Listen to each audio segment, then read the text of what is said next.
6 months ago, my own flesh and blood left me to die in a hospital corridor because my life wasn't worth $50,000 to them. Tonight they sat across from me in the most expensive steakhouse in Chicago, ordered a $300 bottle of wine, and asked me to give them $500,000 cash to chase a dream.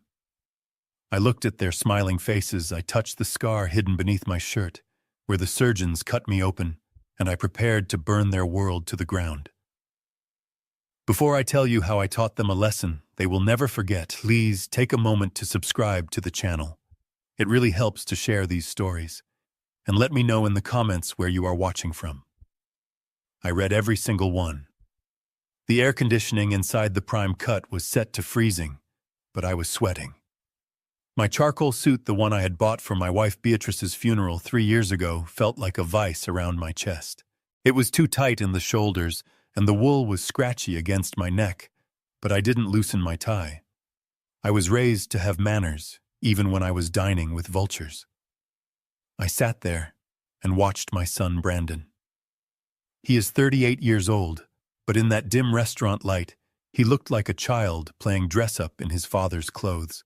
He was holding the wine list like it was a sacred text. He snapped his fingers at the sommelier, a gesture that made my skin crawl. I spent 40 years in construction, hauling concrete and climbing scaffolding. I know how hard people work for a living. Seeing my son treat a worker like a servant made me want to leave right then and there. "Bring us the Cabernet," Brandon said, pointing at a line on the menu without even looking at the price. "And make sure it breathes for at least 15 minutes. I looked down at the white tablecloth. My hands were resting there. They are ugly hands. The knuckles are swollen from arthritis. There is a scar running down my left thumb from a table saw accident in '98. The skin is rough, like sandpaper stained permanently by oil and cement dust that no amount of scrubbing can ever remove. They are the hands of a man who built half the foundations in this county." Then I looked at Brandon's hands. They were soft. His fingernails were manicured. On his wrist sat a Rolex Submariner that caught the light every time he moved. I knew for a fact he was still making payments on it. He had leased a lifestyle he couldn't afford to impress people he didn't like. Tiffany. My daughter-in-law reached across the table and touched my arm. Her fingers were cold. "Harry, you look wonderful," she said. Her voice was high and sweet like syrup masking the taste of bitter medicine. "That suit really brings out the dignity in your eyes." I didn't smile. I knew what she was doing. I had been a general contractor for 4 decades. I know when someone is inspecting a building to see if the foundation is cracking. She wasn't looking at my eyes. She was looking at the old Timex watch on my wrist. She was looking at the fraying collar of my shirt. But mostly, she was looking at me the way a butcher looks at a cow, estimating how much value she could harvest before the end. "I'm fine, Tiffany," I said, taking a sip of water because I refused to order the $20 cocktails they were drinking. "I'm just an old man eating dinner." "Oh, stop it," Brandon laughed, but his eyes didn't smile. "You are as strong as an ox, Dad. That heart attack 6 months ago was just a speed bump. You have got another 20 years in you easily." A speed bump. That is what he called the night my heart stopped beating. I felt a flash of anger so hot, it almost made me dizzy, but I pushed it down. I needed to hear them out. I needed to see exactly how far they would go. The waiter poured the wine. Brandon swirled it in his glass, sniffed it, and gave a theatrical nod. I just wanted a cold beer, but I kept my mouth shut. So Dad Brandon started leaning forward. His tone shifted. It was no longer the casual dinner chat. It was the sales pitch. I recognized it immediately.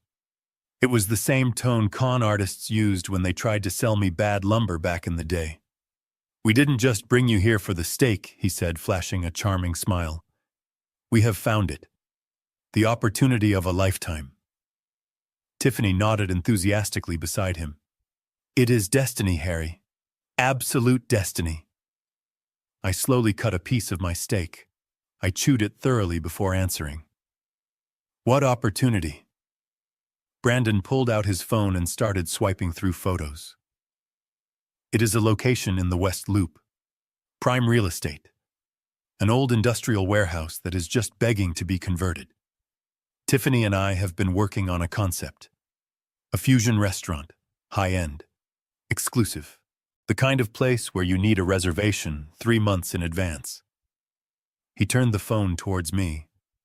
I saw pictures of a dilapidated brick building with broken windows. It looks like a ruin, I said flatly. That is the beauty of it, Tiffany interjected. It has character. We have the vision, Harry. We have the menu planned. We have the design team ready. We just need the capital to secure the lease and start the renovations. I put my fork down. The metal clinked loudly against the china plate. I looked from my son to his wife. They were dressed in designer clothes. They drove a BMW that belonged to the bank. They lived in a high-rise condo that I had foolishly co-signed for 5 years ago.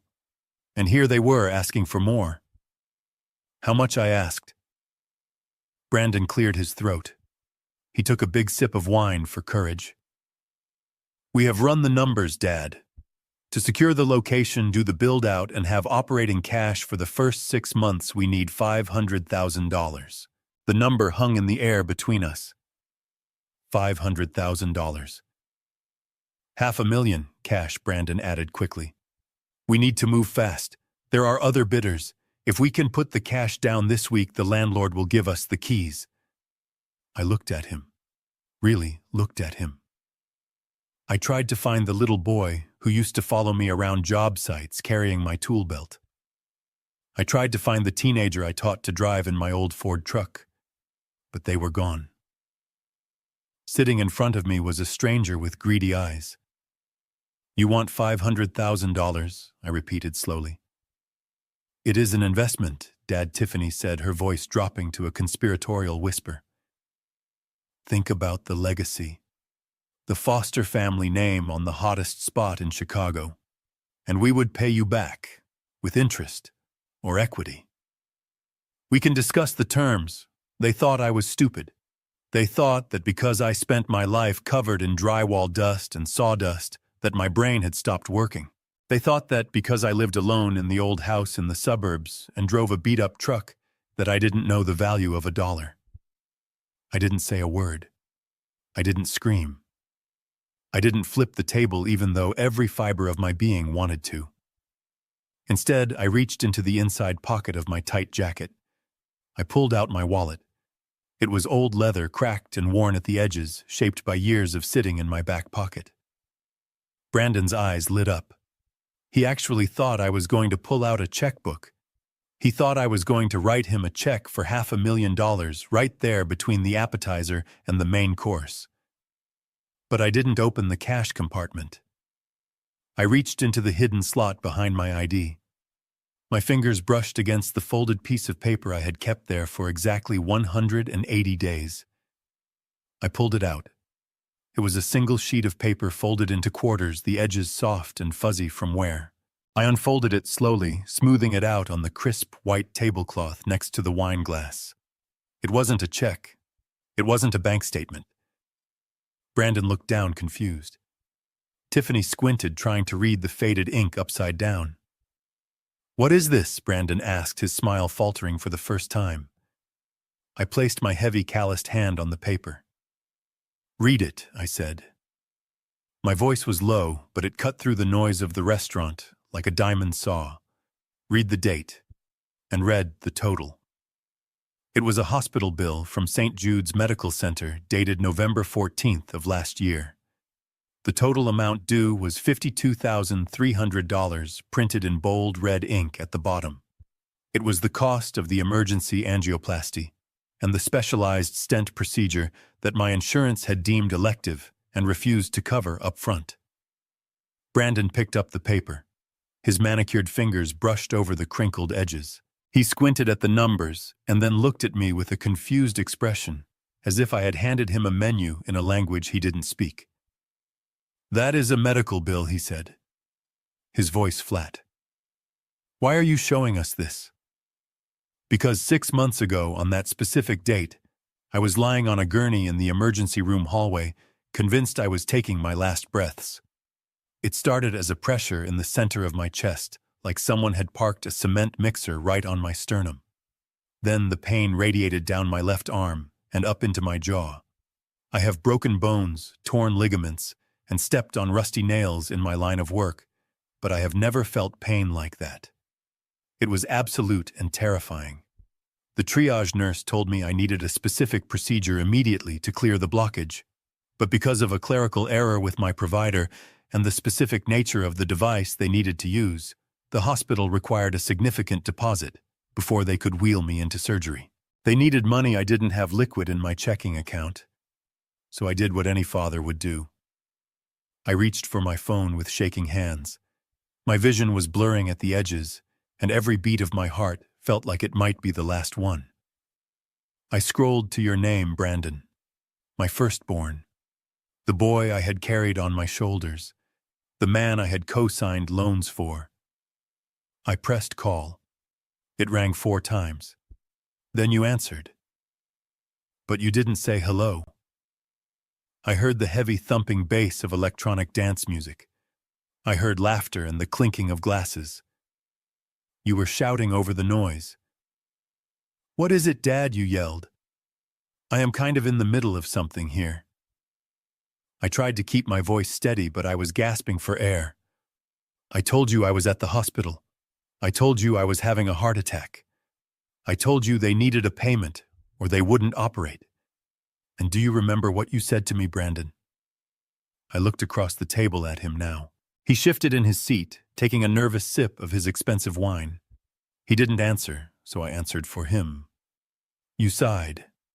A loud, impatient sigh. "You said, Dad, you have insurance for this kind of thing." "Look, I can't transfer anything right now. All my liquidity is tied up in crypto. The market is volatile, and if I pull out now, I will lose my position. Call Megan." Then you hung up. The line went dead. I was holding the phone against my ear, listening to the silence while my heart struggled to pump blood through my veins. I called your sister next. She told me she had her own debts and maybe I should look into a reverse mortgage on the house. I was alone. Truly and completely alone. The hospital administrator was standing over me with a clipboard, looking at me with pity, but not enough pity to waive the policy. I needed cash. Fast. I didn't have time to argue. I didn't have time to cry about raising children who valued digital coins over their father's life. I pulled myself off that gurney. The nurses tried to stop me. They told me I could die if I exerted myself. I told them I would be right back. I walked out into the hospital parking lot. It was freezing that night. The wind off the lake cut right through my thin jacket. I was sweating cold, clammy sweat, and my chest felt like it was being crushed by a vice. I walked to my truck.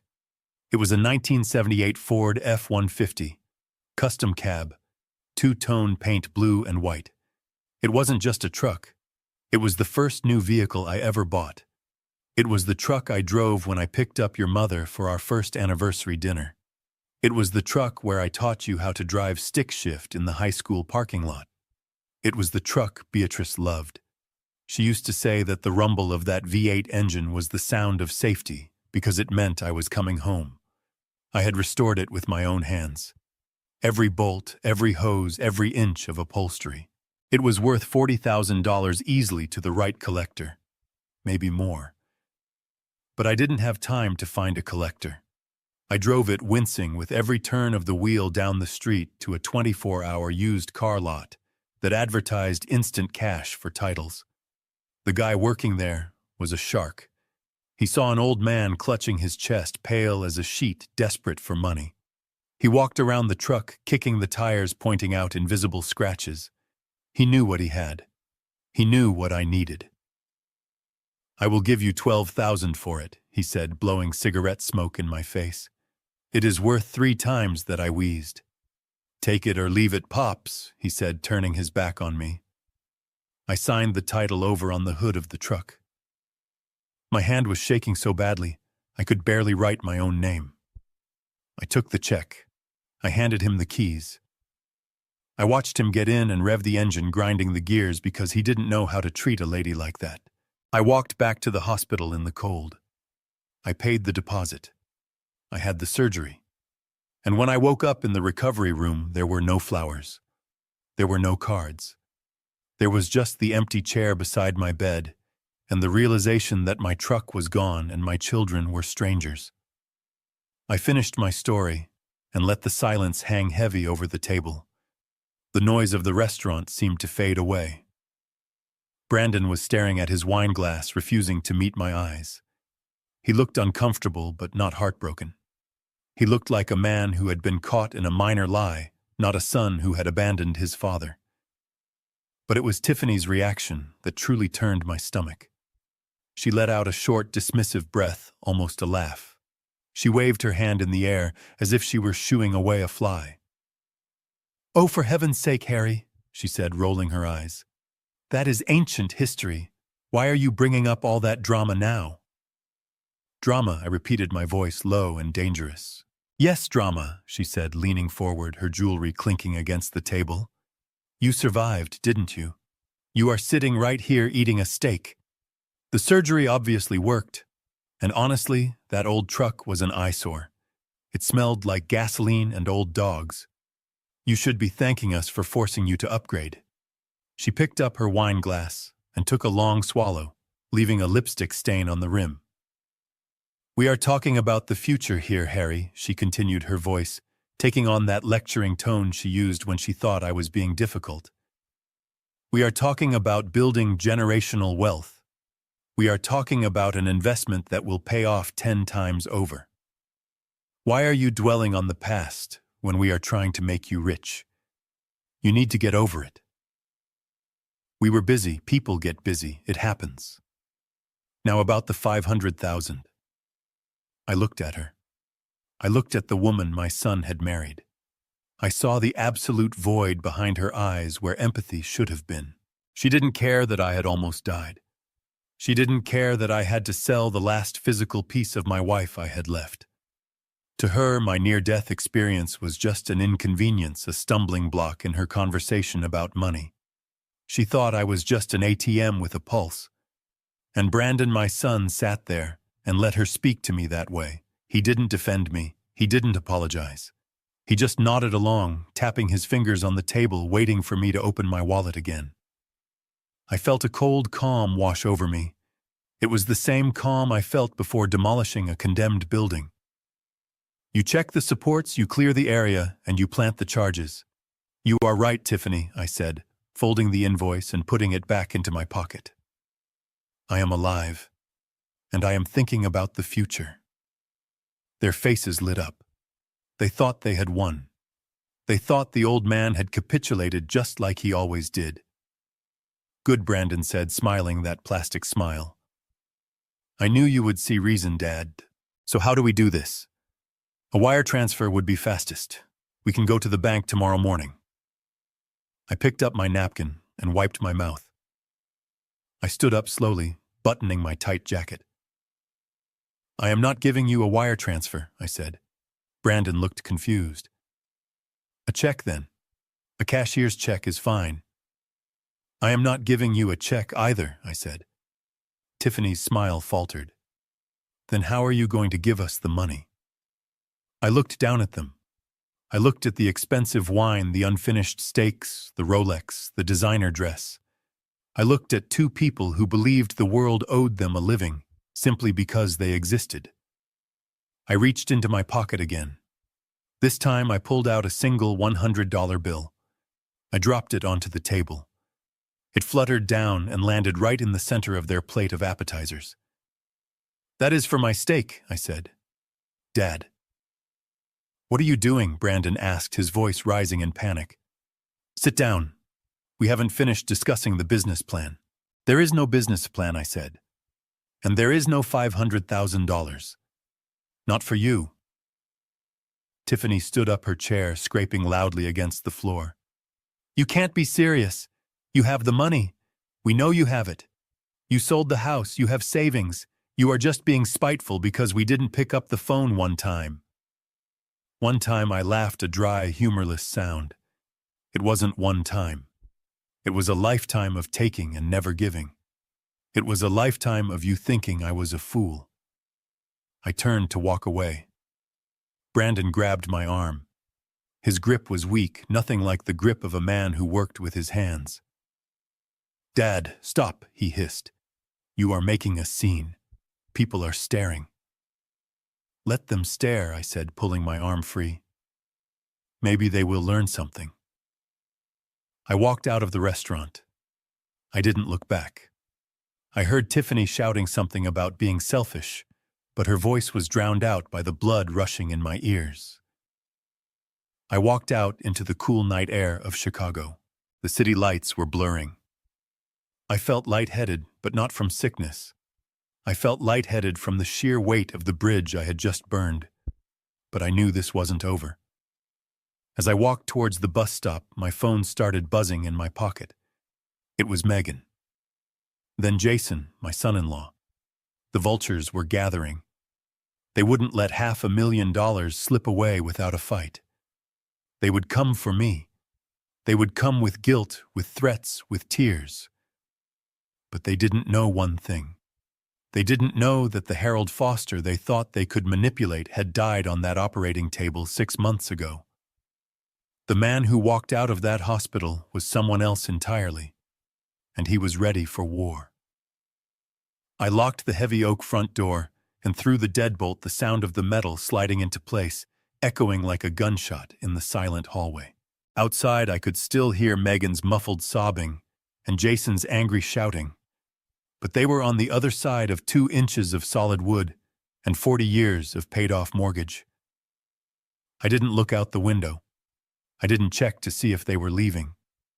I went straight to the kitchen and poured myself a glass of tap water, my hands steady now, the adrenaline settling into a cold, hard knot in my stomach. I needed a professional. I needed someone who could dig through the dirt without getting their hands muddy. I picked up the landline, the old beige phone that hung on the wall. I didn't use my cell phone because I didn't want any digital footprint of this call, not yet. I dialed a number I had memorized 30 years ago. It rang twice before a gruff voice answered. "Sterling Law." "Leo," I said. "It is Harry. I need to see you. Now." Leonard Leo Sterling has been my attorney since I started my contracting business in 1982. He is a man cut from the same cloth as me. He doesn't wear Italian suits, and he doesn't work in a glass tower downtown. His office is a small brick building next to the county courthouse that smells of old paper, stale coffee, and the pipe tobacco he smokes when he thinks nobody is looking. Leo is 72 years old, short-bald, and has a mind like a steel trap. He is also the only person on earth besides the IRS who knows exactly how much I am worth. I drove over to his office in my new truck, taking the back roads to avoid seeing my children's car tailing me. When I walked in, Leo was sitting behind his desk, buried under a mountain of files. He looked up over his reading glasses, his bushy gray eyebrows knitting together. "Harry," he grunted, pointing to the leather chair opposite him. "You look like you just went 12 rounds with a concrete mixer. Sit down." I sat. The leather creaked, familiar and comforting. I didn't waste time with small talk. "My kids are trying to hustle me, Leo," I said, leaning forward. "Last night it was $500,000 for a restaurant. This morning it is $50,000 for a bookie who is going to cut off Brandon's fingers. They tried to get me to liquidate assets on the spot." Leo let out a low whistle. He took off his glasses and rubbed the bridge of his nose. "That is aggressive," he said, "even for them. I told you this would happen, Harry. When Beatrice passed, I told you the vultures would start circling. People smell grief, and they think it smells like opportunity." "I know," I said, rubbing my face with my callous hands. "But this feels different, Leo. It is desperate.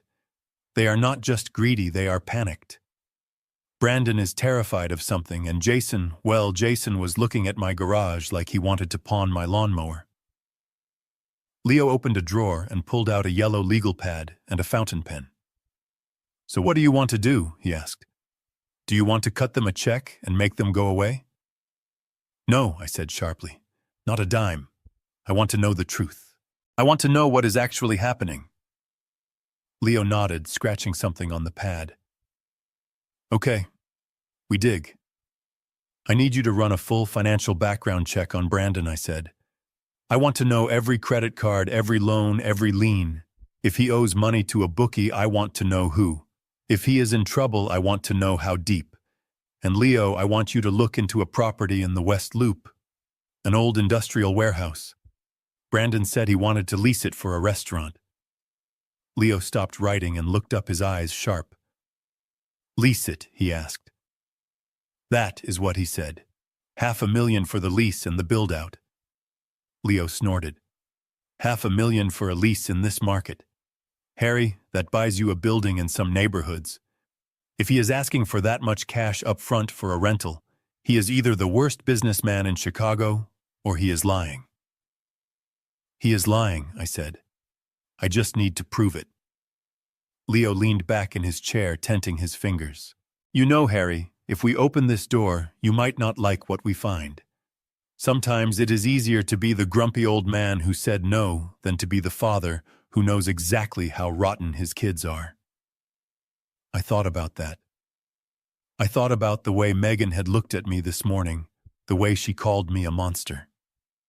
I thought about Brandon's silence at the restaurant while his wife insulted me. I don't care about easy anymore, Leo, I said. I care about the truth, and I need to protect what I built. Leo nodded solemnly. He reached for a file on the corner of his desk, a thick folder marked with my name. Speaking of what you built, he said, opening the file. We need to talk about your liquidity. Your tenants in the 3 apartment complexes in the south suburbs have all paid rent on time this month. The commercial strip mall on Main Street is fully leased for the next 5 years. And your investment portfolio managed to dodge the latest market dip. He slid a piece of paper across the desk toward me. It was a balance sheet. The bottom line showed a net worth north of $8 million. My children thought I was a poor old man living on a pension and a prayer. They saw the old clothes, the beat-up truck I used to drive, the coupon clipping. They didn't know that for 40 years I had taken every dollar of profit from my construction company and bought land when it was cheap. They didn't know I built rental units with my own crew at cost. They didn't know that while they were buying leased luxury cars and taking vacations on credit, I was compounding interest. They think I am broke, Leo, I said, looking at the numbers. They think the only money I have is from selling the house. Good, Leo said, closing the file. Keep it that way. Money is like blood in the water, Harry. If they know the real number, they won't stop at 50,000. They will come for everything. They will try to declare you incompetent. That is what I am afraid of, I said quietly. Tiffany made a comment last night. She said seniors have accidents. She said if I didn't pay, they might not be able to check on me. Leo's face went hard, stone hard. He sat up straight, the lawyer in him taking over completely.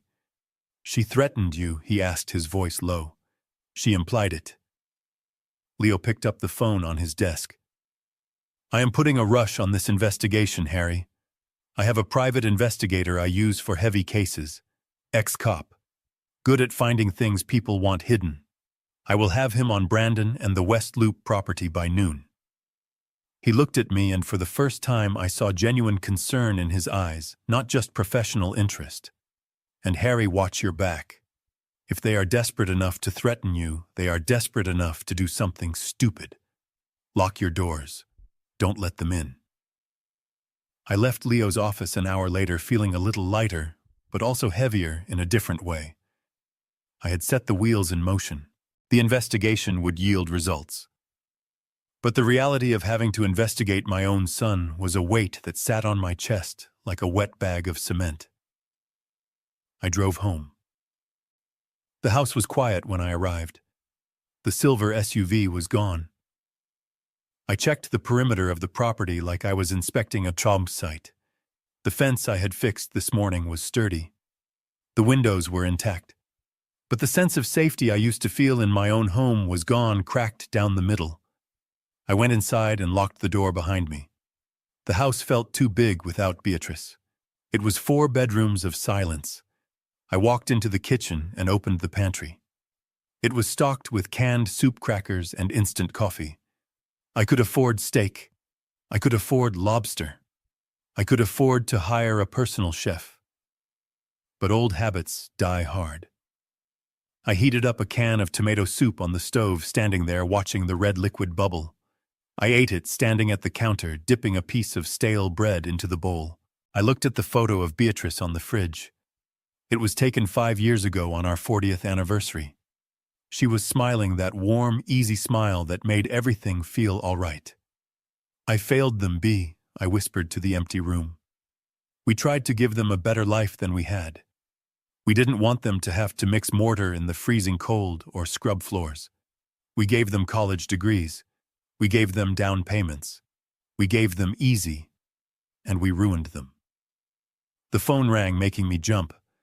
I looked at the caller ID. It was unknown. I let it go to voicemail.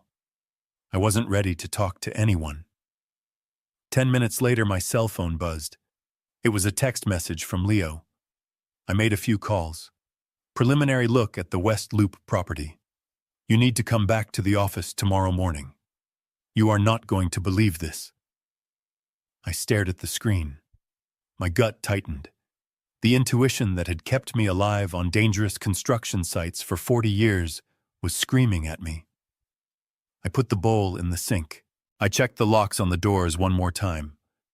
I went into the living room and sat in my recliner, the old leather chair that molded to my back. I didn't turn on the TV. I just sat there in the dark, waiting for the morning, waiting to find out just how much my son had lied to me. I closed my eyes, but sleep didn't come. Instead, I saw Brandon's face at the restaurant. I saw the greed, and for the first time I wondered if the son I loved was even in there anymore, or if he had been completely replaced by the stranger who wanted my money. Tomorrow I would find out. Tomorrow the old fox would see the trap, and then I would have to decide whether to chew my leg off to escape or turn around and bite the hand that set it. The sun was barely peeking over the horizon, painting the suburban sky in hues of cold gray and pale orange when I walked out to the backyard. 7 in the morning is early for some, but for a man who spent 40 years waking up before the roosters to pour concrete, it is practically midday. My breath misted in the crisp morning air as I knelt on the damp grass, a heavy wrench in one hand and a galvanized bolt in the other. I was fixing the cedar fence that lined the west side of my property. A storm had loosened 2 of the panels last week. Most men my age would hire a handyman. They would sit inside with a cup of tea and watch the news, waiting for the world to come to them. But I am not most men. I like the bite of the morning air. I like the resistance of wood and steel. It reminds me that I am still here, still useful, still capable of holding my world together with my own 2 hands. And it proves that despite what my children might whisper to their friends, my mind and my body are as sharp as the tools in my belt. The silence of the morning was shattered by the roar of an engine. It wasn't a neighbor leaving for work. It was something urgent, something angry. Tires screeched against the asphalt of the street, and then crunched loudly as a vehicle swerved aggressively into my driveway. I didn't flinch. I didn't drop my wrench. I simply tightened the last bolt, gave the fence post a solid shake to test its stability, and stood up slowly, wiping my greasy hands on the rag I kept in my back pocket. I walked around the side of the house just as the car doors flew open. It was a silver SUV, the one my daughter Megan drove, even though she constantly complained about the gas mileage. She practically fell out of the driver's seat, wearing oversized sunglasses and a designer tracksuit that looked disheveled in a way that felt rehearsed. Her hair was messy, and she was already crying before her feet even hit the pavement. Jason, my son-in-law, stepped out from the passenger side. He is a tall man, soft around the middle, with shifting eyes that never seemed to land on anything for more than a second.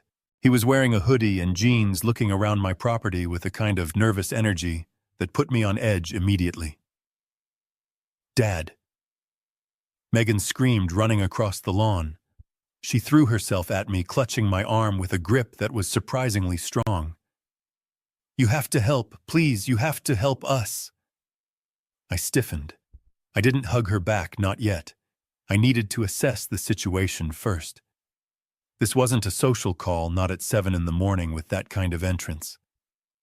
What is it, Megan? I asked, keeping my voice calm. Is someone hurt? Are the kids okay? She looked up, tears streaming down her face, slipping out from behind those dark glasses. It is Brandon, she sobbed. He is in trouble, Dad, real trouble. My stomach tightened for a second. Just a split second, the father in me took over. No matter what had happened at the restaurant last night, no matter the insults or the greed, Brandon was still my firstborn. The image of him hurt or bleeding sent a cold spike of fear through my gut. What kind of trouble? Is he in the hospital? No, Megan wailed, shaking her head violently. He lied to you last night, Dad. It is not for a restaurant. There is no restaurant. That was just a story he made up because he was too ashamed to tell you the truth. I narrowed my eyes. The adrenaline was starting to fade, replaced by a cold suspicion. What truth, Megan? He owes money, she whispered, leaning in close as if the hedges were listening. Bad money.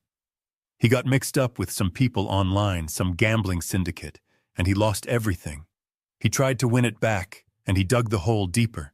They called him this morning Dad. They said if he doesn't pay $50,000 by noon today, they are going to hurt him. They said they are going to cut off his fingers. I looked at her, trying to process this new narrative. 12 hours ago, he was a visionary restaurateur, needing $500,000 for a fusion kitchen. Now, he was a degenerate gambler, needing $50,000 to save his digits. The pivot was fast, too fast. And then I looked up over Megan's trembling shoulder. I saw Jason. He wasn't looking at me. He wasn't comforting his hysterical wife. He wasn't pacing with worry for his brother-in-law. He was standing by the corner of the garage, peering into the open door. He was staring directly at the brand-new truck I had bought to replace the Ford I sold 6 months ago. He was looking at my tools, my riding mower, his eyes scanning the contents of my garage like an appraiser at an auction. That look told me everything I needed to know. Wait a minute, I said, pulling my arm away from Megan's grip. I took a step back, creating distance between us. Let me get this straight. Last night he needed $500,000 for induction burners and blast chillers, and now this morning he needs $50,000 for a bookie. Which is it, Megan? Because the math does not add up. If he owes 50, why did he ask for $500,000? Megan stammered, her face flushing red. The rest was to get out of town, to start over somewhere safe, to buy a new identity. But the 50 is urgent. They are coming for him. Dad, you have to pay it. Jason stepped forward, then trying to look imposing, trying to use his height to intimidate me. Look, Harry, he said, his voice dropping an octave, trying to sound reasonable. We don't have time to debate the semantics or the accounting. The guy is in mortal danger. We know you have the liquidity. We know you didn't spend all the money from your contracting business. Just cut the check and we will handle the delivery. We will save his life. I looked at Jason. I looked at the greed etched into the lines of his face. He didn't care about Brandon's fingers. He cared about accessing my bank account. He thought that fear would make me open my wallet faster than ambition did. You want me to handle it? I asked calmly, my voice steady and hard. Yes, Megan cried. Yes, please, just give us the money. Fine, I said. I reached into my pocket and pulled out my phone. Get Brandon on the line right now. Tell him to come here immediately. We can't. Megan shrieked. He is hiding. He is terrified. Then tell me where he is, I said, punching 3 numbers into my phone. I am calling the sheriff right now. I know the chief personally. We have played poker together for 20 years. I will have him put Brandon in protective custody immediately. If these threats are real, the police need to be involved. Megan's face twisted. Her eyes went wide with panic. "No, you can't call the police. They said no cops. If you call the cops, they will kill him." "Then we will pay them," I said. "But not with my money. If Brandon's life is in danger, we will liquidate his assets. I know he has that condo in the city. I know he has that BMW, and that watch on his wrist is worth 10,000 easily. Tell him to bring everything here. We will sell it all by noon. We will pay his debt with his own money." Jason stepped in front of me, blocking my path to the house. His face was ugly now, the mask of the concerned brother-in-law slipping away. "Listen, old man, you are not listening to us. We don't have time to sell a condo. We don't have time to pawn a watch. We need cash now. You are sitting on a pile of it. Stop being a selfish prick and save your son." I looked Jason dead in the eye. I didn't back down. I tightened my grip on the heavy steel wrench in my hand, just enough for him to notice. "I am not giving you cash," I said coldly, "and I am not playing this game. If Brandon is in danger, he goes to the police or he sells his own toys to pay for his mistakes. But I will not be the bank for his gambling or his lies." Megan let out a scream that sounded more like a tantrum than grief. "You are a monster," she hissed, stepping back as if I were something diseased. "Your own son is in mortal danger, and you are talking about assets and police reports. Do you want him to die, is that it? Do you want to see your son in a coffin, just so you can keep your precious money in the bank?" I looked at my daughter. I saw the manipulation, I saw the performance, and I saw the absolute lack of respect for the man who raised her. "I want him to grow up," I said, "and I want you to get off my property unless you are ready to tell me the truth. Because I smell a rat, Megan. And it smells a lot like a lie cooked up by desperate people who think their father is a fool." I turned my back on them and walked toward the house. My heart was pounding, but my hands were steady. I heard them shouting behind me, cursing my name, but I didn't stop. I knew this wasn't about a bookie, just like it wasn't about a restaurant. It was about something else, and I was going to find out what it was, even if I had to tear this city apart brick by brick. 3 days of silence followed the morning confrontation. It was a heavy, suffocating silence, the kind that settles over a construction site right before a thunderstorm breaks. I didn't hear from Brandon. I didn't hear from Megan. My phone sat on the kitchen counter, black and quiet, like a grenade waiting for someone to pull the pin. I spent those days working on the house with a manic intensity. I repainted the trim in the living room. I snaked the drains in the upstairs bathroom. I power washed the driveway until the concrete looked brand new. I needed to keep my hands busy because if I stopped, my mind would start replaying the look on my daughter's face when she screamed at me. On Thursday afternoon, the doorbell rang. I wiped my hands on a rag and walked to the front door expecting another ambush. I expected Jason trying to apologize or maybe Tiffany trying a different angle of manipulation. But when I opened the door, there was a stranger standing on my porch. He was a young man, barely 30, wearing a cheap suit that was shiny at the elbows and holding a thick manila envelope. "Mr. Harold Foster?" he asked, looking at a clipboard. I nodded. "That is me." He thrust the envelope toward me. "You have been served, sir. Have a nice day." He turned and walked away before I could even ask a question. He got into a nondescript sedan and drove off, leaving me standing there with the weight of the legal system in my hands. I went into the kitchen and sat at the table. I opened the envelope. Inside was a stack of legal documents thick as a brick. The title on the first page was printed in bold black letters that seemed to jump off the page and slap me in the face. Emergency petition for temporary conservatorship. Below that, in smaller letters, petitioners Brandon Foster and Megan Foster Clark, respondent Harold Foster. I felt the blood drain from my face. My hands started to shake, not from age, but from a rage so pure it felt like liquid fire in my veins. I started to read. They weren't just suing me, they were trying to erase me. The petition claimed that I, Harold Foster, was suffering from rapid cognitive decline and onset dementia. It stated that I was no longer capable of managing my own financial or personal affairs, and that I posed a danger to myself and others. I flipped the page to the section labeled Evidence of Incapacity. My breath hitched in my throat as I read the lies they had woven from the threads of my life. Item 1.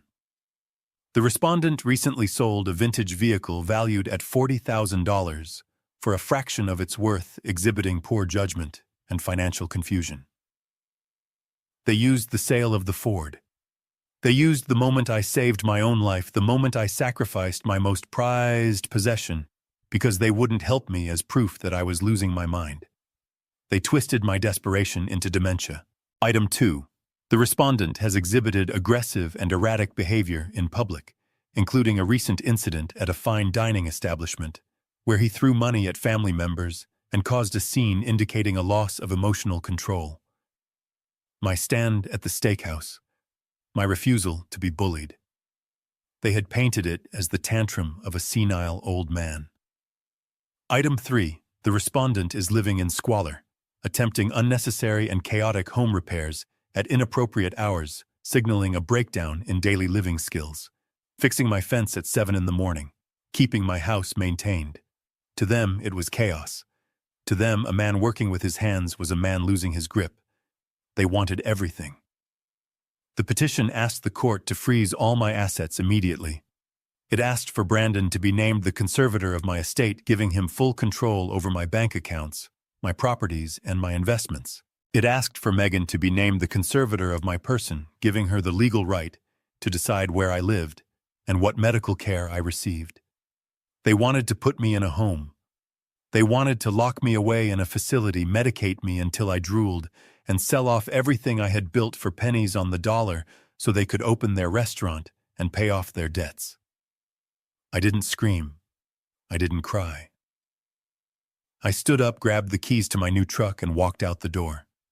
I drove to Leo's office like a man possessed. I broke 2 speed limits on the way, but I didn't care. When I burst into his office, Leo was on the phone. He took one look at my face, hung up without saying goodbye, and stood up. "What happened, Harry?" he asked. I threw the papers onto his desk. It landed with a heavy thud. "They did it, Leo," I said, my voice rasping. "They actually did it. They are trying to Britney Spears me." Leo put on his glasses and picked up the petition. He read in silence, his face growing darker with every page. He muttered curses under his breath, words I hadn't heard since we worked on the docks together in the 70s. "This is nuclear." "Harry," he said, finally dropping the papers back onto the desk. "This isn't just a lawsuit. This is a declaration of war. They are trying to strip you of your civil rights. If a judge grants this, you won't be able to write a check, sign a contract, or even vote without their permission." "Can they do this?" I asked, leaning against the doorframe because my legs felt weak. "Can they just take a man's life away because they want his money?" Leo rubbed his temples. "In the state of Illinois, an emergency conservatorship can be granted ex parte, meaning without you even being there, if they can prove immediate danger. But usually judges are skeptical. They need medical evidence. They need a doctor to sign off on this." He flipped to the back of the packet. He stopped. His eyes narrowed. "Here it is," he said, tapping a page. "Exhibit D, a physician's statement." I walked over and looked at the page. It was a standard medical form filled out in sloppy handwriting. It stated that Harold Foster had been examined and found to be suffering from moderate to severe Alzheimer's disease with symptoms including paranoia, memory loss, and aggression. At the bottom of the page was a signature, Dr. Anthony Aris, M.D. I stared at the name. I knew Dr. Aris. He was my cardiologist. He was the man who had treated my heart condition for 10 years, but I hadn't seen him in 6 months. I hadn't seen him since the surgery at St. Jude's, which was performed by a different surgeon because Aris was on vacation. "I haven't seen Aris since last year," I said, pointing at the date on the form, which was dated 3 days ago. "I haven't been to his office. How could he examine me?" Leo looked at the signature closely. He pulled a file from his drawer, my file, and found an old letter from Dr. Aris regarding my blood pressure medication. He held the two signatures side by side. They look similar, Leo grunted. But look at the slant on the T. Look at the loop on the S. He looked up at me, a wolfish grin spreading across his face. Harry, this signature is forged. Forged, I repeated. It is a good forgery, Leo said. But it is sloppy in the details. And if you haven't been to his office, there is no record of a visit. No insurance claim. No copay. If we subpoena his appointment book and it shows you weren't there, this entire petition doesn't just get thrown out. It becomes a felony. He picked up the phone. I am going to call Aris's office right now, Leo said. We are going to verify this. But Harry, listen to me. This means they are desperate. People don't commit felony fraud unless they are backed into a corner. Brandon and Megan aren't just greedy anymore. They are dangerous. They are gambling their freedom on the hope that you are too old and too tired to fight back. I sat down in the leather chair opposite him. I felt a cold calm settling over me again, displacing the rage. They made one mistake, Leo, I said quietly. What is that, Harry? They forgot that I built the house they grew up in, I said. I know where the beams are. I know where the load-bearing walls are. And I know exactly where to place the dynamite to bring the whole thing down. Leo smiled. It wasn't a nice smile. Let's get to work, Harry. While Leo made the calls, I sat there and thought about my children. I thought about the little girl who used to cry when she scraped her knee, and the boy who wanted to be a superhero. Somewhere along the way, those children died. They were replaced by these strangers who would forge a doctor's note to lock their father away. Leo hung up the phone a few minutes later. I spoke to the receptionist, he said. Dr. Aris is in Europe. He has been at a medical conference in Geneva for the last week. He couldn't have signed that affidavit 3 days ago unless he has a teleportation device. So it is fake, I said. It is fake, Leo confirmed. And whoever submitted it to the court just committed perjury and fraud. I leaned back, closing my eyes. I didn't feel triumphant. I felt sick. My own children were willing to risk prison to steal from me. So what do? I asked. Do we go to the police? Leo tapped his pen on the desk. We could, he said. We could have them arrested by dinner time. But that is messy. And honestly, Harry, if you arrest them, the money they owe, the debts they have, it all becomes your problem in the court of public opinion. You become the dad who put his kids in jail. He leaned forward. Leo pushed a heavy cardboard banker box across his desk, and the sound of it sliding against the wood was the only noise in the office for a long moment. It was filled with paper trails, financial records, and the ugly little secrets that people think they can hide in the digital age. Leo looked tired. He looked like a man who had seen too much of the dark side of human nature, and he was looking at me with a mixture of pity and professional resolve. Open it, Harry, Leo said, his voice low and gravelly. But brace yourself. You are not going to like what you see. The private investigator did a deep dive. We pulled credit reports, bank statements, and property records. We found the truth, and it is uglier than we thought. I reached into the box and pulled out the first file labeled Brandon Foster Financials. I expected to see names of loan sharks or suspicious cash withdrawals to unknown entities. I expected to see the footprint of organized crime, or at least a dangerous bookie. Instead, I saw statements from Visa, American Express, and Discover. I flipped through the pages, my eyes scanning the rows of transactions. There were charges for high-end restaurants, nightclubs, and designer clothing stores. There were recurring payments to online gambling sites, DraftKings, FanDuel, and offshore poker rooms. And there were dozens of transfers to a woman named Chloe, who I definitely knew was not his wife. He doesn't owe money to the mob, Harry, Leo said, leaning forward. He owes money to the banks. He has maxed out 5 credit cards and taken out 2 personal lines of credit. His total debt is $53,000, not $500,000, just 50. I stared at the number. $50,000. It was a lot of money, but it wasn't a death sentence. It wasn't worth threatening to cut off fingers. It was the kind of debt an irresponsible man racks up when he wants to live like a king on a pauper's salary. He lied about the danger, I whispered. He lied about the urgency. He lied about everything, Leo confirmed. He is not in danger of losing his fingers. He is in danger of losing his credit score. And his wife if she finds out about Chloe. I looked at the bank transfers again. Chloe.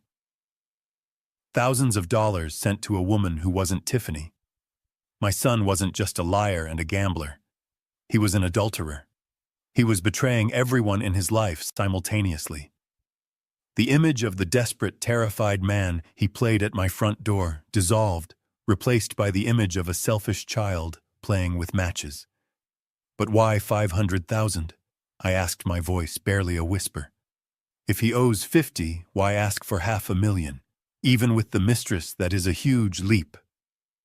Leo reached into the box again and pulled out a thick binder. It was dustier than the other files, smelling of old toner and bureaucracy. He slammed it onto the desk.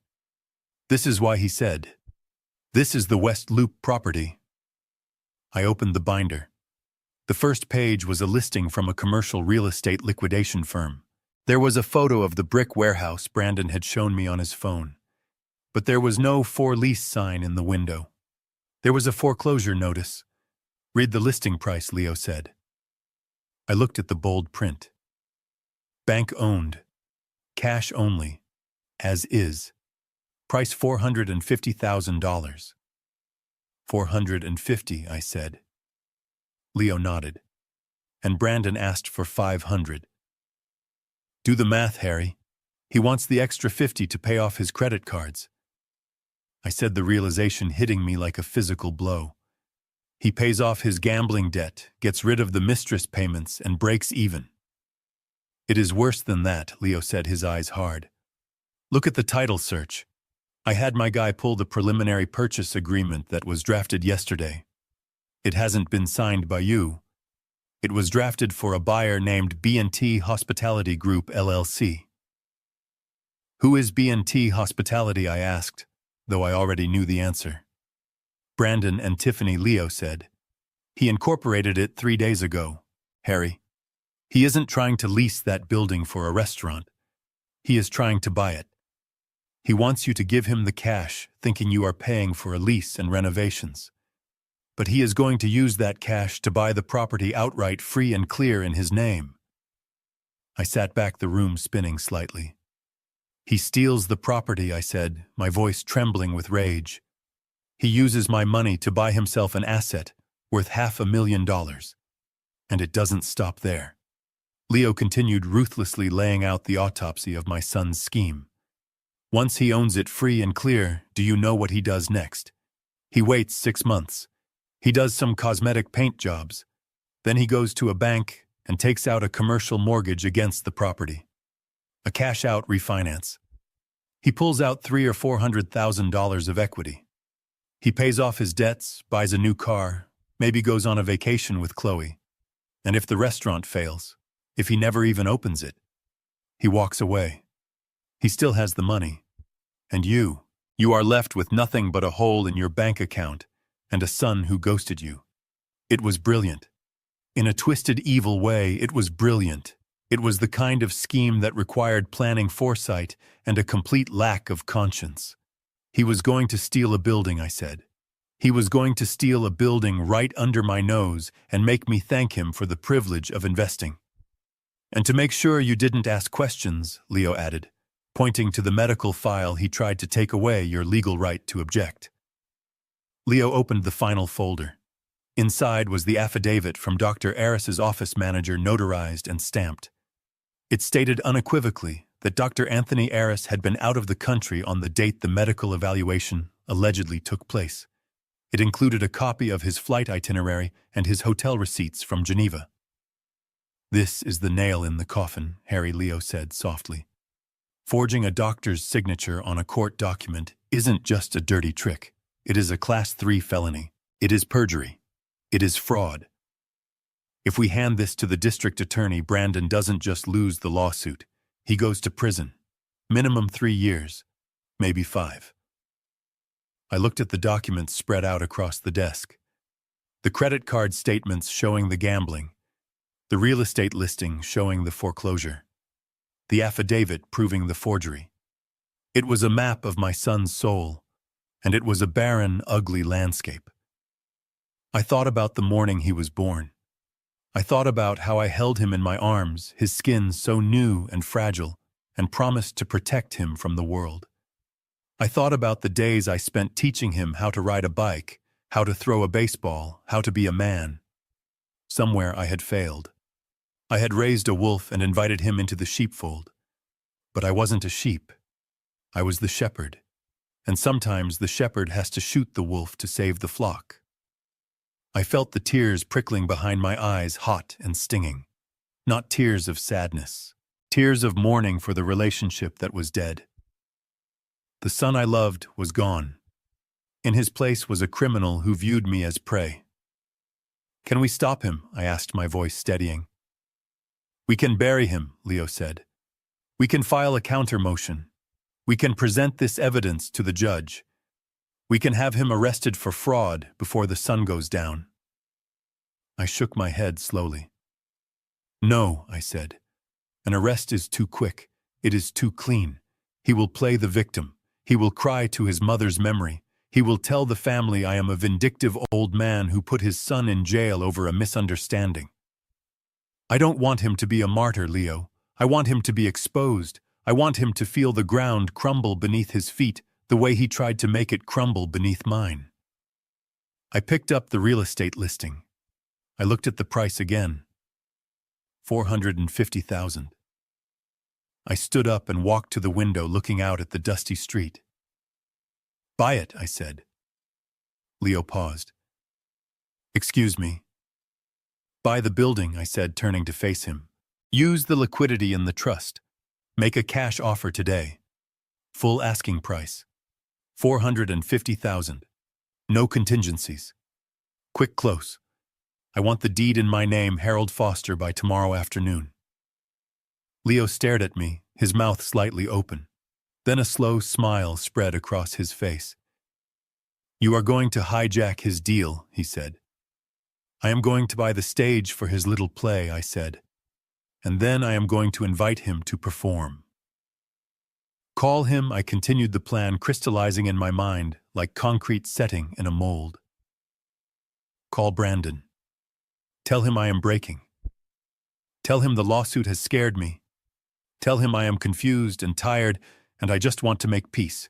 Tell him I am ready to give him the money for the lease." Leo started laughing, a dry, rasping chuckle that shook his chest. "You are going to lure him in," Leo said. "You are going to let him think he won." "I am going to give him the rope," I said, "and I am going to watch him tie the noose. Set up a meeting," I ordered. "Tell him to meet us at the real estate broker's office tomorrow. Tell him to bring the lease agreement. Tell him to bring Tiffany and Megan. I want the whole family there. I want witnesses." "And the medical forgery?" Leo asked, tapping the affidavit. "Keep it in your briefcase," I said. "That is the nuclear option. When he realizes the money is gone, when he realizes the building is mine, he is going to panic. He is going to scream. He might even threaten me again. And that is when you put that paper on the table. That is when we remind him that his freedom hangs by a thread that I am holding." Leo stood up and extended his hand. I shook it. His grip was firm, dry, and reassuring. "I will make the call, Harry," he said. "Go home. Shave. Put on your best suit. Tomorrow you are not the victim. Tomorrow you are the boss." I walked out of the office and into the afternoon sun. The city looked different to me now. It looked sharper, clearer. The fog of grief and confusion that had clouded my mind for 6 months was gone. I knew exactly who my enemies were. I knew exactly what they wanted. And I knew exactly how to destroy them. I got into my truck and started the engine. The rumble of the V8 was a comfort. I drove home not to hide, but to prepare. I had a building to buy. I had a trap to set. And I had a lesson to teach that my children would remember for the rest of their miserable, greedy lives. Her voice soft and soothing. We want to protect you, Harry. You are living here all alone. You are making irrational decisions like selling the truck. We just want to make sure you are safe and managed. Managed. Like a project. Like a liability. I took a deep breath, letting it shudder in my chest. I don't want to go to a home, I said, looking up at them, trying to make my eyes look watery and desperate. I want to stay here. This is where your mother is. We can discuss that, Brandon said, crossing his arms. But Dad, we need to know that you are cooperative. We need to know that you trust us to handle your affairs. I wiped my mouth with the back of my hand. If I help you, I said. If I give you the money for the restaurant. Will you drop the lawsuit? Will you tear up those papers and promise never to file them again? Will you let me stay in my house? The room went silent. I could practically hear their hearts beating faster. This was it. The moment they had been waiting for. The surrender. Brandon looked at Tiffany. She gave a barely perceptible nod. Dad, if you invest in our future, Brandon said slowly, choosing his words with care. If you show us that you are still capable of making rational decisions for the good of the family, then yes. We can withdraw the petition. We can hire a nurse to come here instead of moving you. We can make this all go away. But we need the capital, Tiffany added quickly. The opportunity in the West Loop won't wait. If we lose that location, we lose everything. And then we might have to reevaluate your living situation. The threat was subtle, but it was there, hanging in the air like smoke. Pay up or get locked up. I nodded slowly, staring at the floor. 500,000, I muttered. Yes, Brandon said, leaning forward. 500,000. It secures the lease, the equipment, and the initial operating costs. It secures our future, Dad. And yours. I let out a long sigh, a sound of defeat. Okay, I said. Okay. I will do it. Brandon let out a breath he had been holding. He smiled a wide, genuine smile of triumph. Tiffany squeezed his knee, her eyes glittering with greed. That is the right decision, Dad, Brandon said. You won't regret it. We can go to the bank right now. I can drive you. We can get a cashier's check. I shook my head. No, I said, my voice a little stronger. No check. Brandon's smile faltered. What do you mean? You said you would do it. I am not giving you the money, I said, looking up at him. I am not handing you a check so you can run off and do who knows what. If I am going to do this, I want to do it right. I want to see what I am buying. What do you mean? Tiffany asked, her voice sharp. I want to see the building, I said.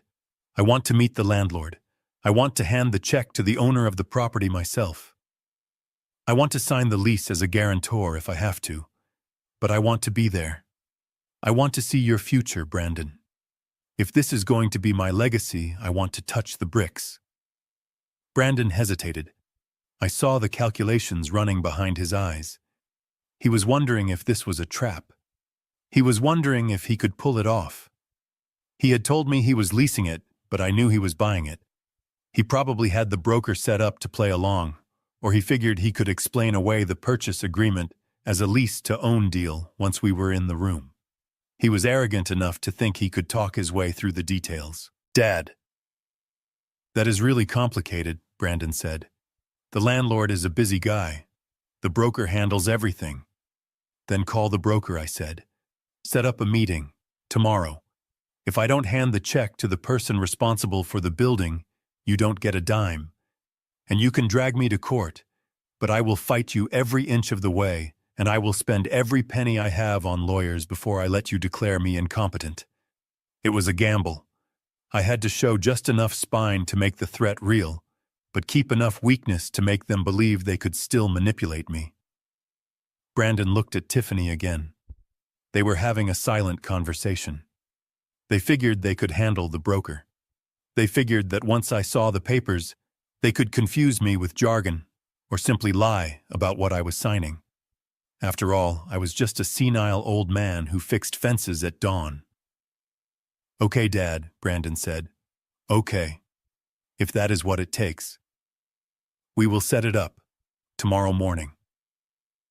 "Noon," I said. "Noon tomorrow. I need time to get the money ready." "Fine," Tiffany said, standing up and smoothing her dress.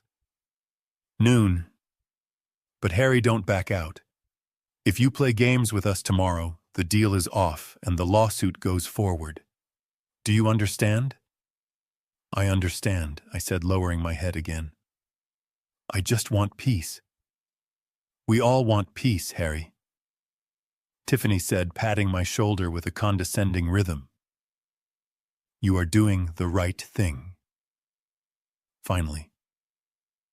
They left the house walking with a bounce in their step. I watched them through the window as they got into their car. I saw them high-five each other.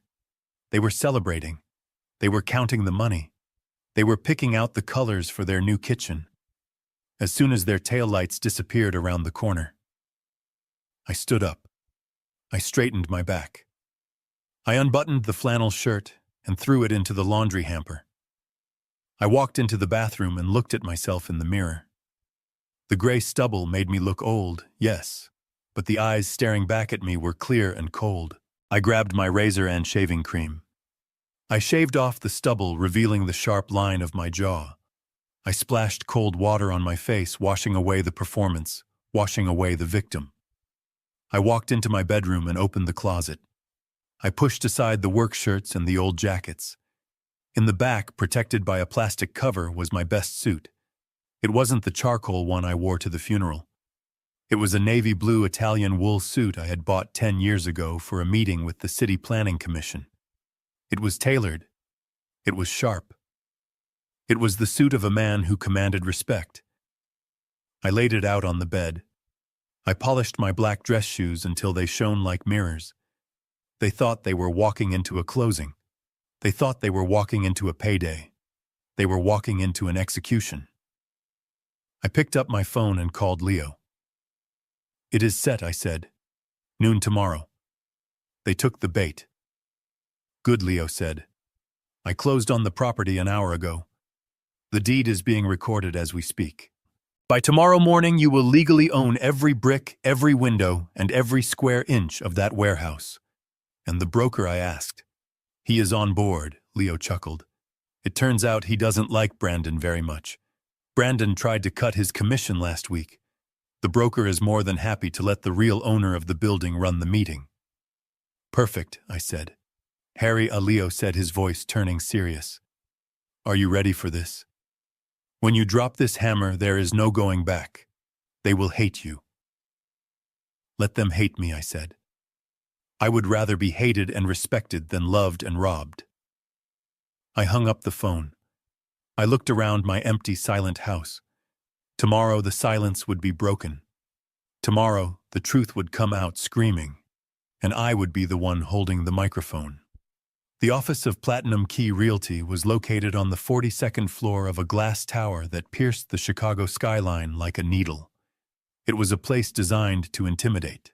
The floors were polished marble. The walls were floor-to-ceiling glass, and the air smelled of expensive espresso and money. It was the kind of place where people like my son Brandon felt important, and people like— "We can discuss that," Brandon said, crossing his arms. "But Dad, we need to know that you are cooperative. We need to know that you trust us to handle your affairs." I wiped my mouth with the back of my hand. "If I help you," I said, "if I give you the money for the restaurant, will you drop the lawsuit? Will you tear up those papers and promise never to file them again? Will you let me stay in my house?" The room went silent. I could practically hear their hearts beating faster. This was it. The moment they had been waiting for. The surrender. Brandon looked at Tiffany. She gave a barely perceptible nod. "Dad, if you invest in our future," Brandon said slowly, choosing his words with care. If you show us that you are still capable of making rational decisions for the good of the family, then yes. We can withdraw the petition. We can hire a nurse to come here instead of moving you. We can make this all go away. But we need the capital, Tiffany added quickly. The opportunity in the West Loop won't wait. If we lose that location, we lose everything. And then we might have to reevaluate your living situation. The threat was subtle, but it was there hanging in the air like smoke. Pay up or get locked up. I nodded slowly, staring at the floor. 500,000, I muttered. Yes, Brandon said, leaning forward. 500,000. It secures the lease, the equipment, and the initial operating costs. It secures our future, Dad. And yours. I let out a long sigh, a sound of defeat. Okay, I said. Okay. I will do it. Brandon let out a breath he had been holding. He smiled a wide, genuine smile of triumph. Tiffany squeezed his knee, her eyes glittering with greed. That is the right decision, Dad, Brandon said. You won't regret it. We can go to the bank right now. I can drive you. We can get a cashier's check. I shook my head. No, I said, my voice a little stronger. No check. Brandon's smile faltered. What do you mean? You said you would do it. I am not giving you the money, I said, looking up at him. I am not handing you a check so you can run off and do who knows what. If I am going to do this, I want to do it right. I want to see what I am buying. What do you mean? Tiffany asked, her voice sharp. I want to see the building, I said. I want to meet the landlord. I want to hand the check to the owner of the property myself. I want to sign the lease as a guarantor if I have to. But I want to be there. I want to see your future, Brandon. If this is going to be my legacy, I want to touch the bricks. Brandon hesitated. I saw the calculations running behind his eyes. He was wondering if this was a trap. He was wondering if he could pull it off. He had told me he was leasing it, but I knew he was buying it. He probably had the broker set up to play along, or he figured he could explain away the purchase agreement as a lease-to-own deal once we were in the room. He was arrogant enough to think he could talk his way through the details. Dad.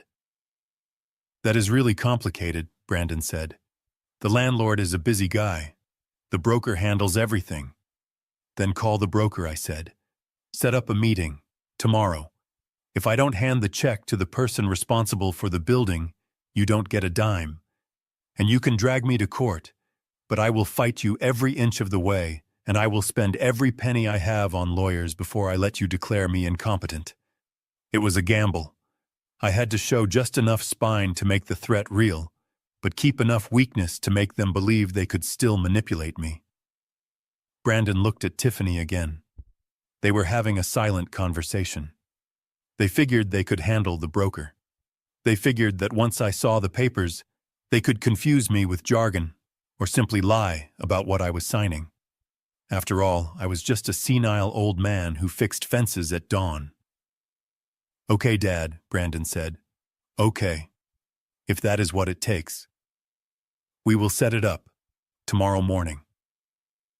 Noon, I said. Noon tomorrow. I need time to get the money ready. Fine, Tiffany said, standing up and smoothing her dress. Noon. But Harry, don't back out. If you play games with us tomorrow, the deal is off and the lawsuit goes forward. Do you understand? I understand, I said, lowering my head again. I just want peace. We all want peace, Harry. Tiffany said, patting my shoulder with a condescending rhythm. You are doing the right thing. Finally. They left the house walking with a bounce in their step. I watched them through the window as they got into their car. I saw them high-five each other. They were celebrating. They were counting the money. They were picking out the colors for their new kitchen. As soon as their taillights disappeared around the corner, I stood up. I straightened my back. I unbuttoned the flannel shirt and threw it into the laundry hamper. I walked into the bathroom and looked at myself in the mirror. The gray stubble made me look old, yes, but the eyes staring back at me were clear and cold. I grabbed my razor and shaving cream. I shaved off the stubble, revealing the sharp line of my jaw. I splashed cold water on my face, washing away the performance, washing away the victim. I walked into my bedroom and opened the closet. I pushed aside the work shirts and the old jackets. In the back, protected by a plastic cover, was my best suit. It wasn't the charcoal one I wore to the funeral. It was a navy blue Italian wool suit I had bought 10 years ago for a meeting with the City Planning Commission. It was tailored. It was sharp. It was the suit of a man who commanded respect. I laid it out on the bed. I polished my black dress shoes until they shone like mirrors. They thought they were walking into a closing. They thought they were walking into a payday. They were walking into an execution. I picked up my phone and called Leo. "It is set," I said. "Noon tomorrow." They took the bait. "Good," Leo said. "I closed on the property an hour ago. The deed is being recorded as we speak. By tomorrow morning, you will legally own every brick, every window, and every square inch of that warehouse." "And the broker?" I asked. "He is on board," Leo chuckled. "It turns out he doesn't like Brandon very much. Brandon tried to cut his commission last week. The broker is more than happy to let the real owner of the building run the meeting." "Perfect," I said. "Harry," Leo said, his voice turning serious. "Are you ready for this? When you drop this hammer, there is no going back. They will hate you." "Let them hate me," I said. "I would rather be hated and respected than loved and robbed." I hung up the phone. I looked around my empty, silent house. Tomorrow the silence would be broken. Tomorrow the truth would come out screaming, and I would be the one holding the microphone. The office of Platinum Key Realty was located on the 42nd floor of a glass tower that pierced the Chicago skyline like a needle. It was a place designed to intimidate. The floors were polished marble, the walls were floor-to-ceiling glass, and the air smelled of expensive espresso and money. It was the kind of place where people like my son Brandon felt important, and people like me usually felt invisible. But today I didn't feel invisible. I felt like a demolition expert walking into a building I was about to implode. I walked in wearing my navy blue Italian suit. I had shaved. I had combed my hair. I looked like the man I used to be before grief bent my spine. But as soon as I saw them sitting in the conference room, I let my shoulders slump just a fraction. I let a slight hesitation enter my step. I needed them to see the victim one last time. I needed them to believe that the suit was just a costume on a dying man, not the armor of a warrior. Brandon, Tiffany, and Megan were already there. They were sitting around a conference table that looked like it cost more than my first house. They were dressed for a celebration. Brandon was wearing a suit that was too shiny, a shade of electric blue that screamed new money. Tiffany was wearing a dress that was probably silk and definitely expensive. Even Megan, who had been sobbing in my driveway yesterday, looked radiant today. Her tears had miraculously dried up, replaced by the glowing anticipation of a payday. When I walked in, they all stood up. It was a performance of respect, a choreographed dance of dutiful children greeting their beloved patriarch. Dad, Brandon said, coming over to guide me to the chair at the head of the table. "You look great. Really sharp. Here, let me take your hat. Sit down. Relax, we have water, coffee, whatever you need." He touched my elbow, guiding me as if I were made of glass. I let him. I sat down slowly, making a show of settling my old bones into the ergonomic leather chair. "Thank you, son," I said, my voice soft and weary. "It is a long drive. I am just ready to get this over with." "We all are," Harry, Tiffany said, flashing a smile that was all teeth and no warmth. "We just want to get everything signed so you can go back home and rest. We know this is stressful for you." I looked around the table. At the far end sat a young man who looked like he had been manufactured in a factory that built slick real estate agents. He had perfectly gelled hair, a tan that didn't come from the sun, and a smile that looked painful to maintain. This was Jack the broker. Leo had told me about him. Jack was hungry. Jack was unethical.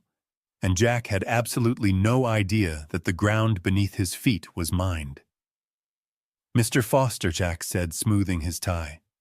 "It is an honor to meet you. Brandon has told me so much about you. He says you are a man of vision." "I bet he did," I thought. "I bet he told you I was a senile old cash cow ready to be milked." "I just want to help my family," I said out loud, keeping my eyes on the table.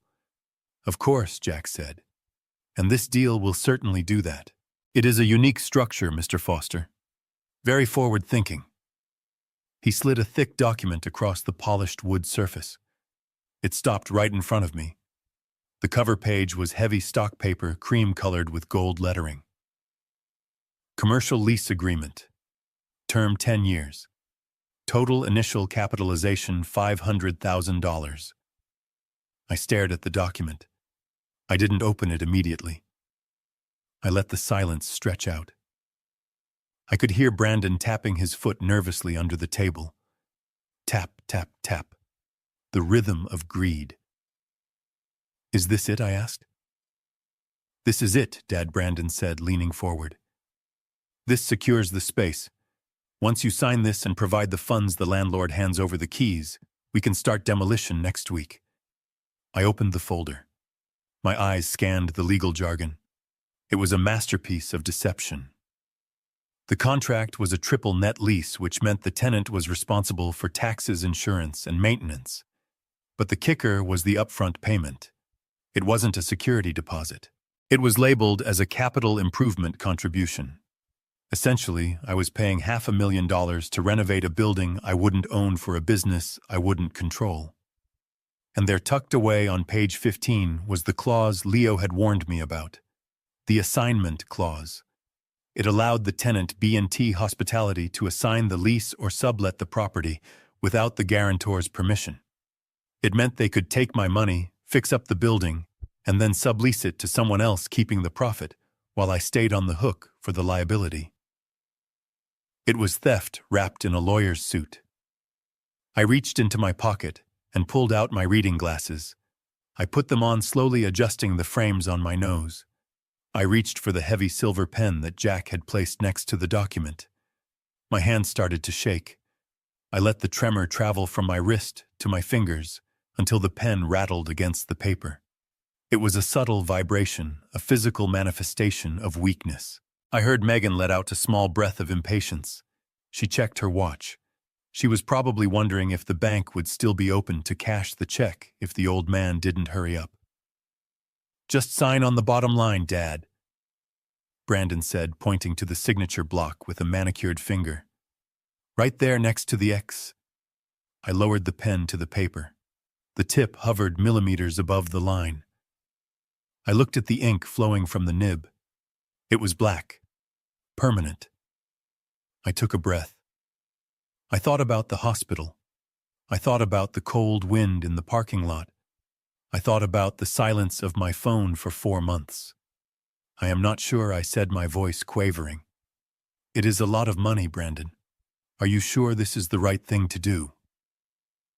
Brandon's patience snapped. He reached out and put his hand over mine, trying to steady it, trying to force the pen down. "Dad, we talked about this." He hissed, his voice tight. "You promised. Do you want the lawsuit to go forward? Do you want the court to get involved? Just sign the damn paper so we can all go home." "Sign it," Harry Tiffany urged. "It is for the best. Don't be difficult now. We are so close." I looked at Jack the broker. He was sweating. He was wiping his upper lip with a handkerchief, looking between me and Brandon. He knew this was coercion. He knew this was elder abuse. But he wanted his commission. So he looked away, pretending to study a file on his laptop. I looked back at the paper. I watched the tip of the pen touch the fiber. A tiny dot of ink bloomed on the signature line. Then I stopped. I froze my hand. I stopped the shaking. I let the tremor die out completely until my hand was as steady as a stone pillar. I lifted the pen. I placed it gently on the table, lining it up perfectly parallel with the edge of the document. I sat up straight. I pushed my chest out, filling the Italian suit the way it was meant to be filled. I took off my reading glasses and folded them, placing them in my breast pocket. When I looked up, my eyes were not the eyes of a confused old man. They were the eyes of a foreman who just caught a crew cutting corners. They were cold, clear, and hard. I looked past Brandon. I looked past Tiffany and Megan. I locked my gaze directly onto Jack, the broker. "Jack," I said, my voice deep and resonant, filling the room without shouting. Jack jumped. He looked at me, startled by the sudden change in tone. "Yes, Mr. Foster?" I tapped the document with a steady finger. "I am confused, Jack," I said. "Confused, sir?" "Yes," I continued. "You seem to be a competent young man. You work for a reputable firm, so I have to ask you a question." I leaned forward, the leather of the chair creaking. "Why did you hand me a 10-year lease agreement for $500,000 when this morning at 9 a.m. your boss sent over the purchase agreement for the entire building?" The room went dead silent. It wasn't a quiet silence. It was a vacuum. It was the sound of all the air being sucked out of the room at once. Brandon froze. His mouth opened, but no sound came out. Tiffany's head snapped toward Jack so fast I thought her neck would crack. Jack turned pale. His eyes darted around the room, looking for an exit. I don't know what you mean, sir," Jack stammered. "The lease, this is the deal Brandon structured." I ignored Brandon. I kept my eyes on Jack. "I bought the building, Jack," I said. "I wired $450,000 to your firm's escrow account at 10:15 this morning. The deed transfer was recorded an hour ago. I own the bricks. I own the dirt. I own the air conditioning unit on the roof. So why are you asking me to sign a lease for a property I already own?"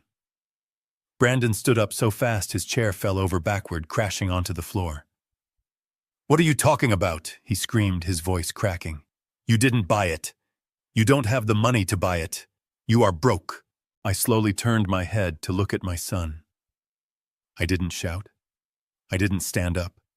I just looked at him with a pity that was worse than anger. "Sit down, Brandon," I said. "The adults are talking." Brandon stood there, his chest heaving, looking like a man who had just watched his parachute fail to open. The silence in the room was broken only by the sound of a door opening behind me. It was the side office, the one Jack the broker had claimed was empty storage. Leo walked out. He wasn't wearing his usual rumpled cardigan. He was wearing his court suit, charcoal gray and sharp as a razor blade. He carried a leather briefcase in one hand and a thick document with a blue cover in the other. "Who the hell is this?" Brandon demanded, stepping back, his eyes darting between me and the new arrival. "This is my lawyer," I said calmly. "And he is the man who just closed the deal." Leo walked to the table without saying a word. He placed the blue document in the center of the polished wood, right on top of the lease agreement they had tried to force me to sign. The sound of the heavy paper hitting the table echoed like a judge's gavel. "It is a certified copy of the warranty deed," Leo said, his voice dry and professional. "Recorded with the Cook County Clerk of Court at 10:15 this morning. The property located at 1142 West Randolph Street has been sold." "Sold." Brandon whispered, the color draining from his face until he looked like a ghost. "Sold to who?" Leo pointed a finger at the document. "Read the grantee line." Brandon leaned over, his hands shaking so badly he had to grip the edge of the table to stay upright. He read the name. Harold Foster. He looked up at me, his eyes wide with shock and confusion. "You bought it," he stammered. "You actually bought it." I leaned back in my chair, crossing my arms. "I told you I wanted to see where my money was going," I said. "I told you I wanted to touch the bricks. Well, now I own them. I own the roof. I own the floor. I own the dirt underneath. I paid $450,000 cash." "But why?" Brandon cried. "Why buy it?" We just needed the lease. We needed the capital for the build-out. Because I know what you were doing, I said, my voice dropping to a growl. I reached into my jacket pocket and pulled out the second file, the one Leo had prepared with the private investigator. I threw it onto the table. It slid across the wood and stopped right in front of Tiffany. I know about B&T Hospitality Group, I said. I know you weren't going to lease the building. You were going to use my $500,000 to buy it outright in your name. You were going to tell me it was rent and renovations while you pocketed the deed. Tiffany turned pale, her hand flying to her mouth. And then I continued, standing up slowly to loom over them. I know what the second step was. You were going to wait 6 months, maybe paint the walls. Then you were going to go to a bank and take out a commercial mortgage against the property. You were going to pull out $300,000 of equity. Cash out. I pointed a finger at Brandon. You were going to use that money to pay off your $53,000 in gambling debt. You were going to pay off the credit cards you maxed out on dinners and trips. And you were going to use the rest to keep pretending you are a big shot while I was left holding the bag for a restaurant that was never going to open. Brandon stepped back, hitting the wall. That is not true, he protested, his voice thin and weak. We were going to open the restaurant. It was a business plan. It was a shell game, I roared, slamming my hand on the table. You think I am stupid. You think because I work with my hands I can't read a balance sheet. I built this city, boy. I know a hustle when I see one. You were going to steal a $500,000 asset from your own father and then mortgage it to cover your mistakes. Tiffany let out a screech that sounded like a wounded animal. You tricked us, she screamed, her face twisting into an ugly mask of rage. You lied to us. You said you would give us the money. You promised. I didn't promise you anything, I said coldly. I said I would handle it. And I did. I protected my investment. You stole our future, she yelled, lunging toward the table as if she could claw the deed away. That building was supposed to be ours. We found it. It was our idea. Ideas are free, Tiffany, I said. Real estate costs money. And since you don't have any money because your husband gambled it all away on online poker, you don't get the building. Megan, who had been silent this whole time, stood up slowly. She looked at the file on the table, then at Brandon. Gambling, she asked, her voice trembling. Brandon, you said it was a business loan. You said the $50,000 was for permits. He lied to you too, Megan, I said, softening my tone just a fraction. He lied to everyone. There is no business. There is no loan shark. There is just a man who can't stop betting on sports and buying things he can't afford. Brandon looked at his sister, then at his wife, then at me. He was cornered. And like a cornered rat, he tried to bite. You think you are so smart? He sneered, his face red and sweaty. You think you won. Well, you forgot one thing, old man. The lawsuit. We still have the petition. The court date is set. We are going to declare you incompetent. We are going to tell the judge you are paranoid, that you are spending money erratically buying buildings you don't need. This just proves we are right. I smiled. It was the smile of a man who is about to drop the final beam on a demolition project. I was hoping you would say that, I said. I looked at Leo. He nodded and reached into his briefcase. He pulled out a single sheet of paper protected by a plastic sleeve. He placed it gently on top of the deed. It was the medical affidavit, the one with the signature of Dr. Anthony Aris. Brandon looked at it, and I saw the moment his soul left his body. His eyes went dead. His mouth opened, but no air came in. We know Brandon, Leo said, his voice calm and lethal. We know Dr. Aris was in Geneva at a medical conference on the day he supposedly signed this. We have his flight records. We have his hotel receipts. And we have a sworn statement from his office manager saying he hasn't seen your father in 6 months. Brandon slumped against the wall, sliding down until he was crouching on the floor, his head in his hands. That is forgery, I said, looking down at him.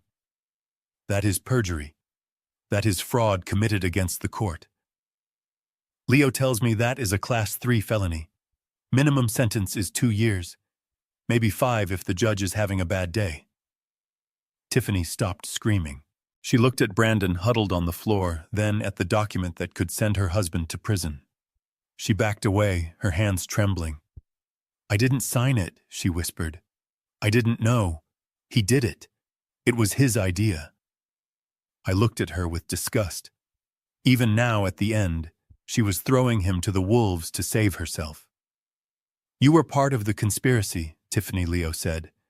"You are listed as a petitioner. You signed the document swearing the contents were true. You are just as guilty as he is." The room was silent, broken only by the sound of Brandon's jagged breathing. The broker Jack had quietly packed up his laptop and slipped out the side door, realizing his commission had just evaporated into a potential criminal investigation. I looked at my children, my son broken and criminal on the floor, my daughter shocked and weeping as the lies unraveled, my daughter-in-law turning on her husband like a viper.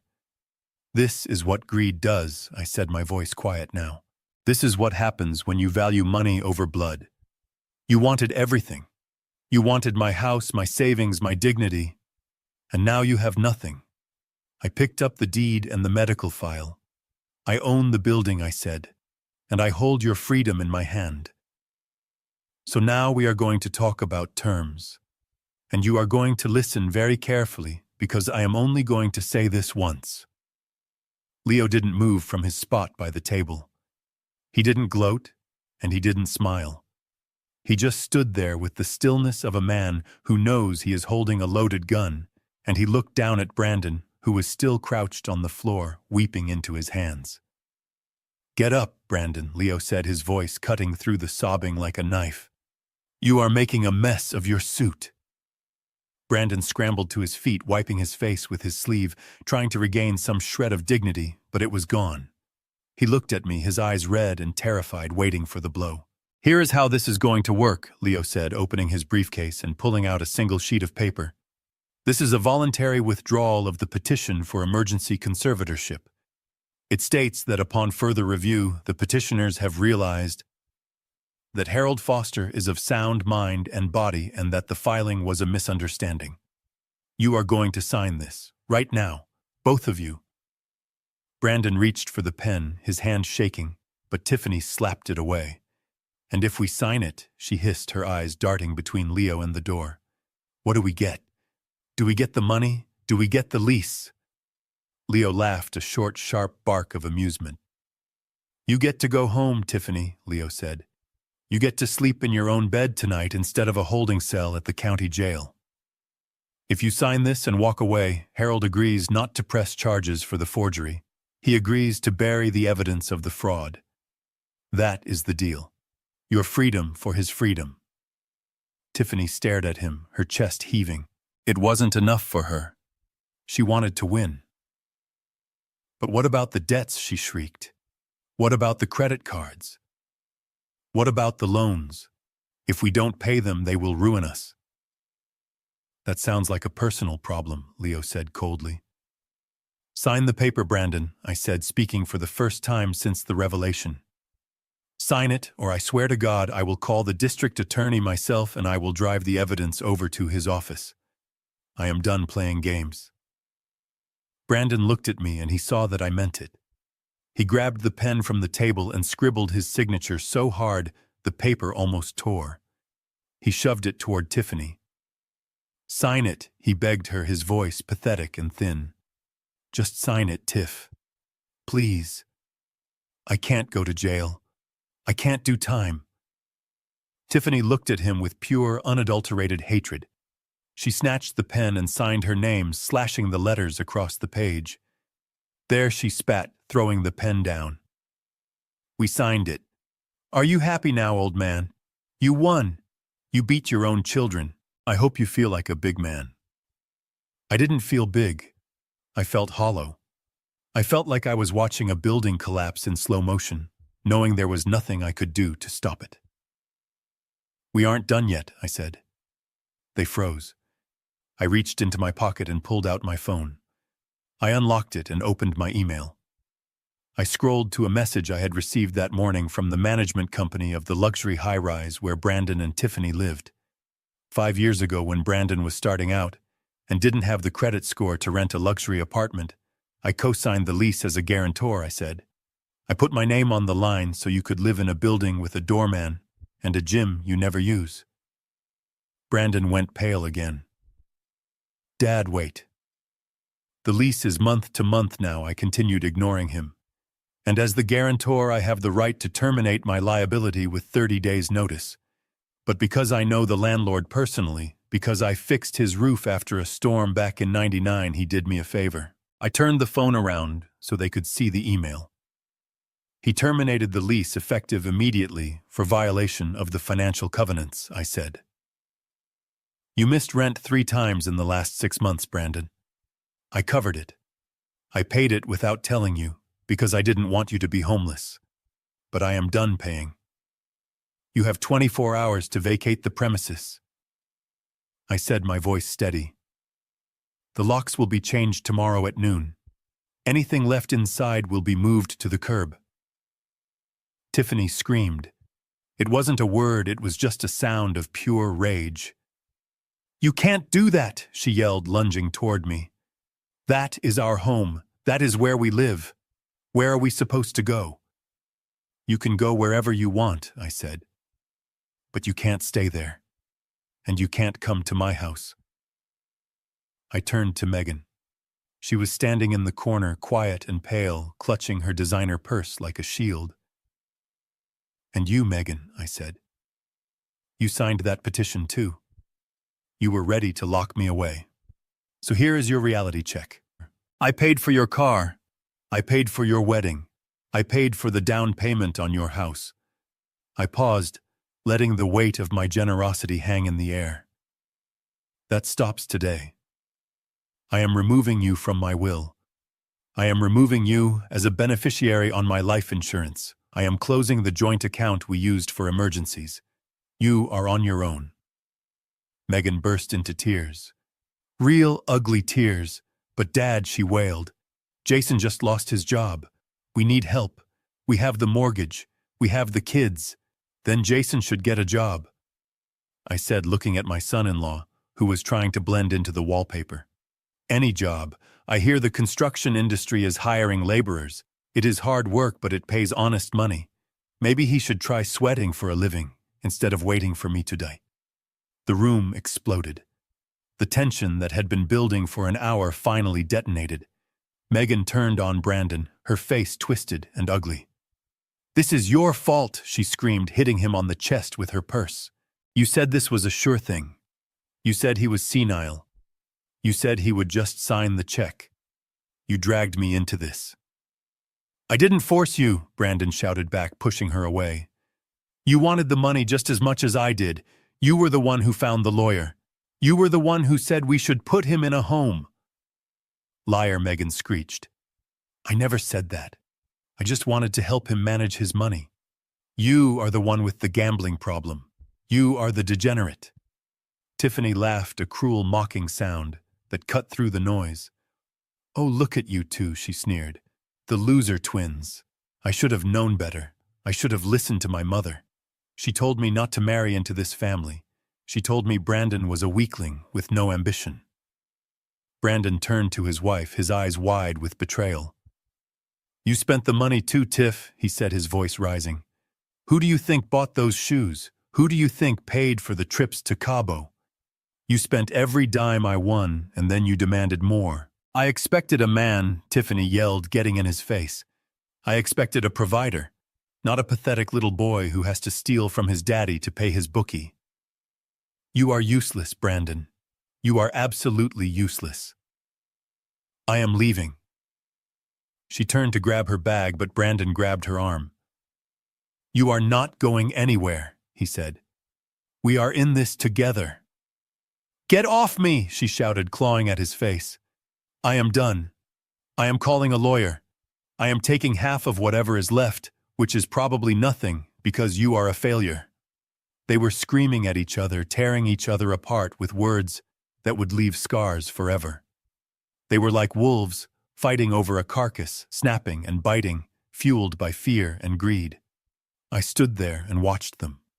I watched the family I had built, the children I had raised, descend into madness. And I felt nothing. No anger. No satisfaction. Just a vast, empty silence where my heart used to be.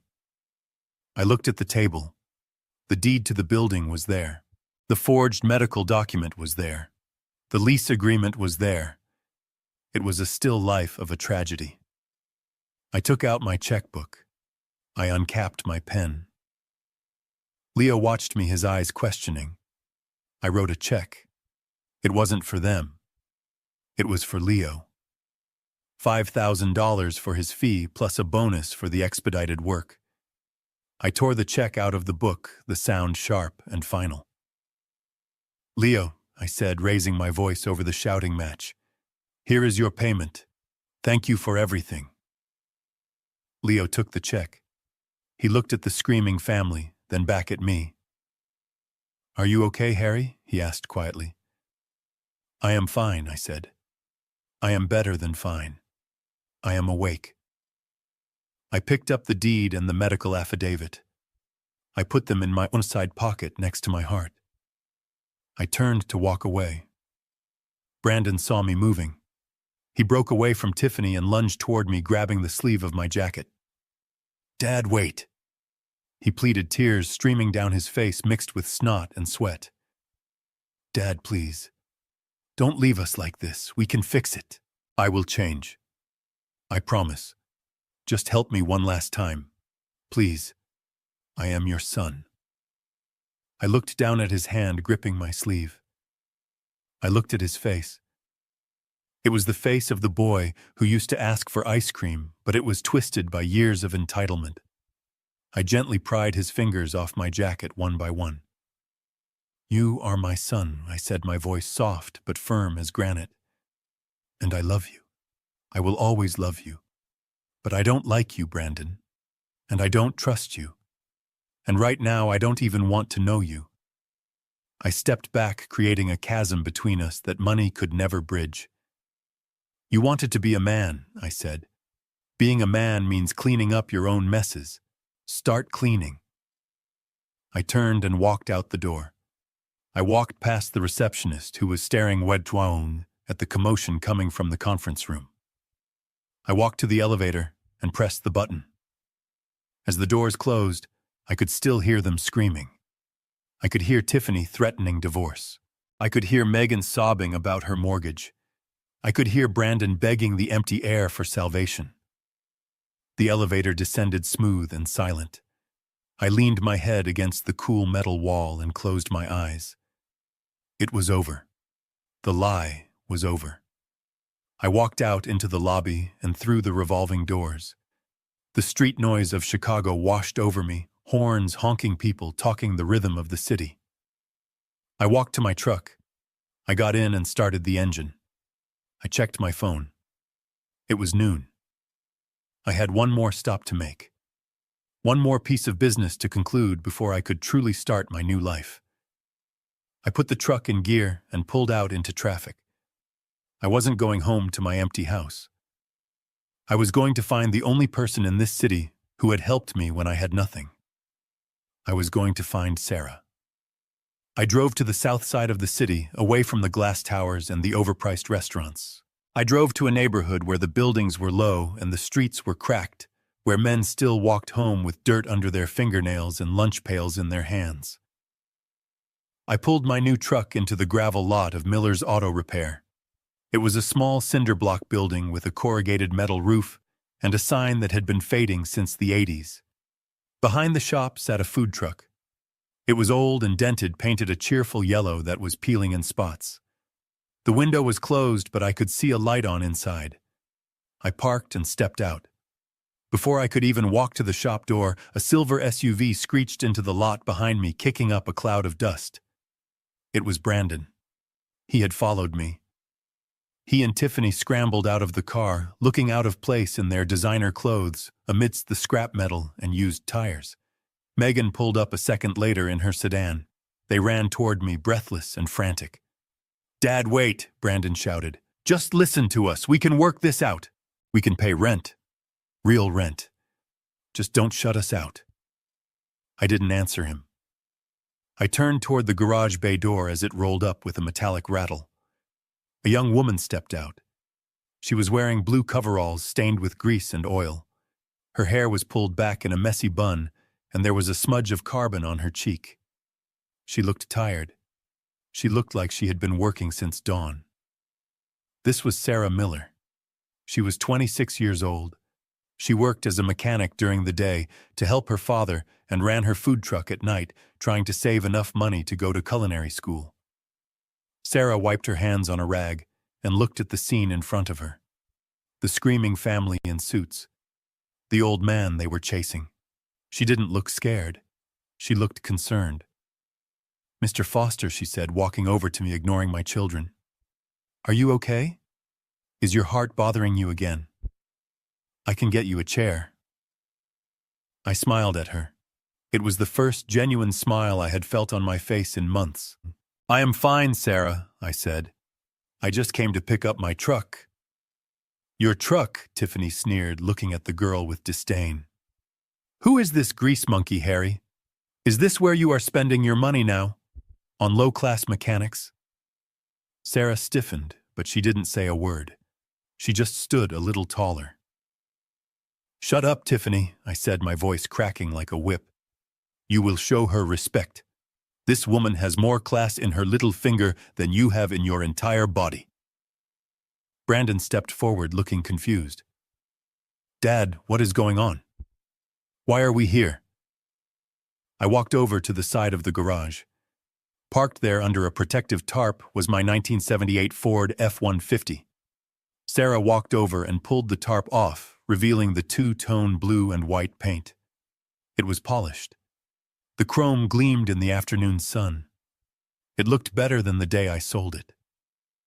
6 months ago, I said, running my hand over the hood, I stood in this lot, shivering and dying. I sold this truck to Sarah's father, Frank, for $12,000 because I needed surgery, and you told me to figure it out myself. I looked at Brandon.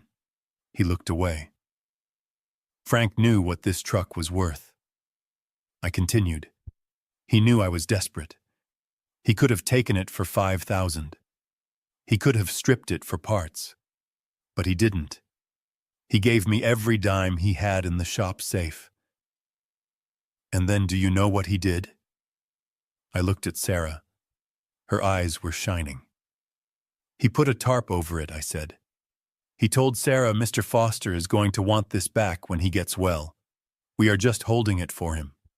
He refused to sell it to anyone else.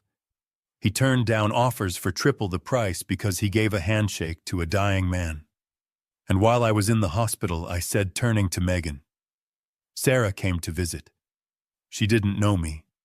She only knew I was the old guy who sold the truck. But she brought me chicken soup. She sat with me when I was scared. She treated me like a human being, not a burden. Sarah blushed, looking down at her work boots. It was just soup, Mr. Foster. You looked lonely. I was lonely, I said. My family was too busy with crypto and cocktail parties to visit. But you were there. I reached into my pocket and pulled out the deed to the warehouse in the West Loop. I held it up. Brandon's eyes locked onto the paper. His greed flared up one last time, desperate and pathetic. Dad, please, he whispered. I turned to Sarah. Sarah, I know about your dream, I said. I know you want to open a bakery. I know you have the talent, but you don't have the capital. I know banks won't talk to you because you don't have a credit history. Sarah looked at me confused. I am saving Mr. Foster. I almost have enough for a down payment on a new oven for the truck. You are not going to need the truck, I said. I took her hand. It was rough, calloused, and warm. I pressed the folded deed and a set of keys into her palm. This is the deed to a building at 1142 West Randolph Street, I said. It is a brick warehouse. It has good bones. It needs work, but the foundation is solid. Just like you. Sarah stared at the papers. What is this? She whispered. It is yours, I said. Well, it is mine. But as of today, you are the tenant. I pulled a second document from my pocket, a single-page lease agreement I had drawn up with Leo. 5 years, I said. $1 a month. Sarah gasped, covering her mouth with her hand. $1. $1, I repeated. You pay the utilities. You pay the insurance. But the rent is $1. You use that money you saved to buy your ovens. You build your kitchen. You bake your bread. You make something real, Sarah. Tiffany let out a strangled cry of outrage. You are giving it to her, she screamed, pointing a shaking finger at Sarah. You are giving our restaurant to a mechanic. She is a nobody. She isn't even family. I turned on my heel and looked at my daughter-in-law with eyes of ice. She is family, I said. Because family isn't about whose blood you have. It is about who shows up when you are bleeding. She fed me when I was hungry. She protected my property when I was weak. She honored me when I had nothing. I looked at Brandon and Megan. You have my blood, I said. But she has my heart. I turned back to Sarah. She was crying openly now, tears making tracks through the grease on her face. Why, she asked. Why would you do this for me? Because you are a builder, Sarah, I said softly. I can see it in your hands. You build things. My children only know how to destroy. I want my legacy to be something that stands the test of time, not something that gets gambled away. I reached into my pocket one last time and pulled out the cashier's check for $12,000 plus interest. I handed it to her. Give this to your father, I said. Tell him I am buying my truck back, Mr. Foster? You don't have to. Sarah started. I want to, I said. I missed her. I walked over to the Ford. I opened the door. The familiar smell of old leather and gasoline hit me, and it smelled like freedom. It smelled like home. I climbed into the driver's seat. It fit me perfectly. I put the key in the ignition. Brandon ran up to the window. He grabbed the frame, his face desperate. Dad. Where are you going? He asked. What about us? What are we supposed to do? I started the engine. The V8 roared to life, a deep, throaty rumble that shook the ground. You are going to figure it out, I said, shouting over the engine. You are going to get jobs. You are going to pay your debts. You are going to learn what it feels like to earn $1 instead of begging for one. But we will lose everything, Megan cried. You already lost everything, I said. You just didn't realize it until now. I put the truck in gear. Goodbye, Brandon, I said. Good luck. You are going to need it. I released the clutch, and the truck surged forward. I didn't look in the rearview mirror. I didn't need to see them standing there in the dust. Their expensive clothes ruined, their plans shattered. I knew what they looked like. They looked like the past. I drove out of the lot and onto the main road. The sun was setting over the Chicago skyline, painting the city in gold and purple. I rolled down the window and let the wind hit my face. I was 70 years old. I was alone. I had a bad heart and a lot of scars. But as I merged onto the highway heading toward the horizon, I felt lighter than I had in 20 years. I had cleaned the rot out of my foundation. I had poured fresh concrete. And for the first time in a long time, I was looking forward to seeing what I could build next.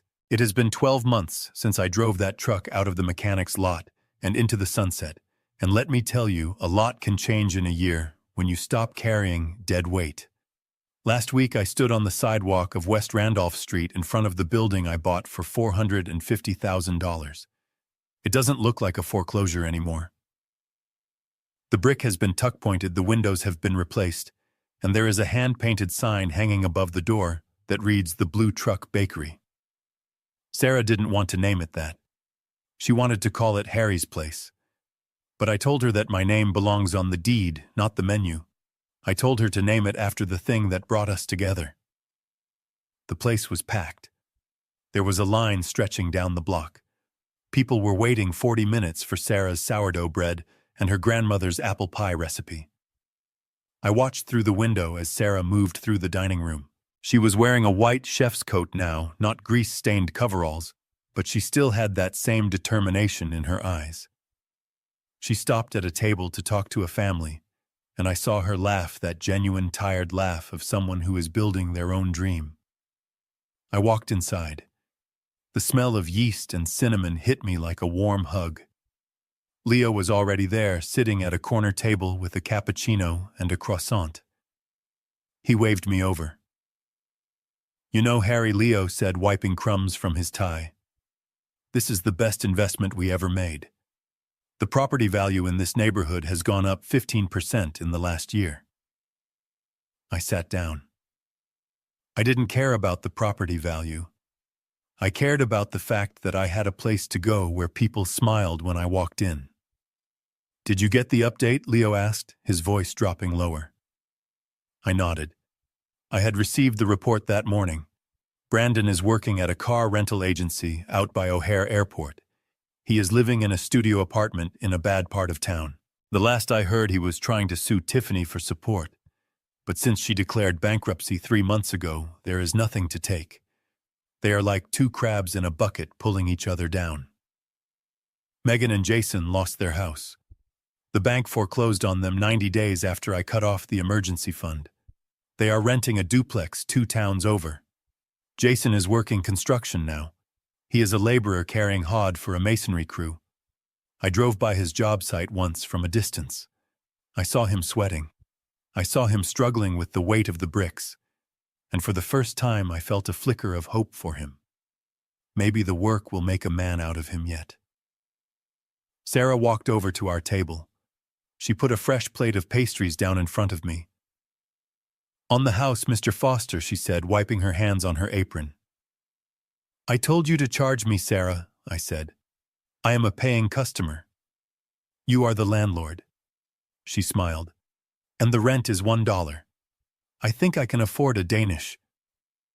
She sat down with us for a minute. She told us about her plans to expand the kitchen, about the new oven she was ordering. She talked about the future with excitement, not entitlement. She didn't ask me for a loan. She showed me her profit and loss statement and asked for my advice on zoning laws. I looked at her and I realized that I had finally succeeded as a father. I just had to find the right child to raise. When I left the bakery, the sun was shining. I walked to my truck, the 1978 Ford F-150. It was parked right in front. I ran my hand along the fender. It was cold and solid. I am not lonely anymore. I have my Tuesday dinners with Leo. I have my Sunday mornings at the bakery, helping Sarah fix the odd, leaky faucet or squeaky hinge. I have my dignity. I don't wait for the phone to ring anymore. I don't wait for apologies that aren't coming. I realized that my legacy isn't the money I leave behind. It is the opportunities I create for the people who deserve them. I got into the truck and turned the key. The engine roared to life, a sound that never gets old. I pulled out into traffic, merging with the flow of the city I helped build.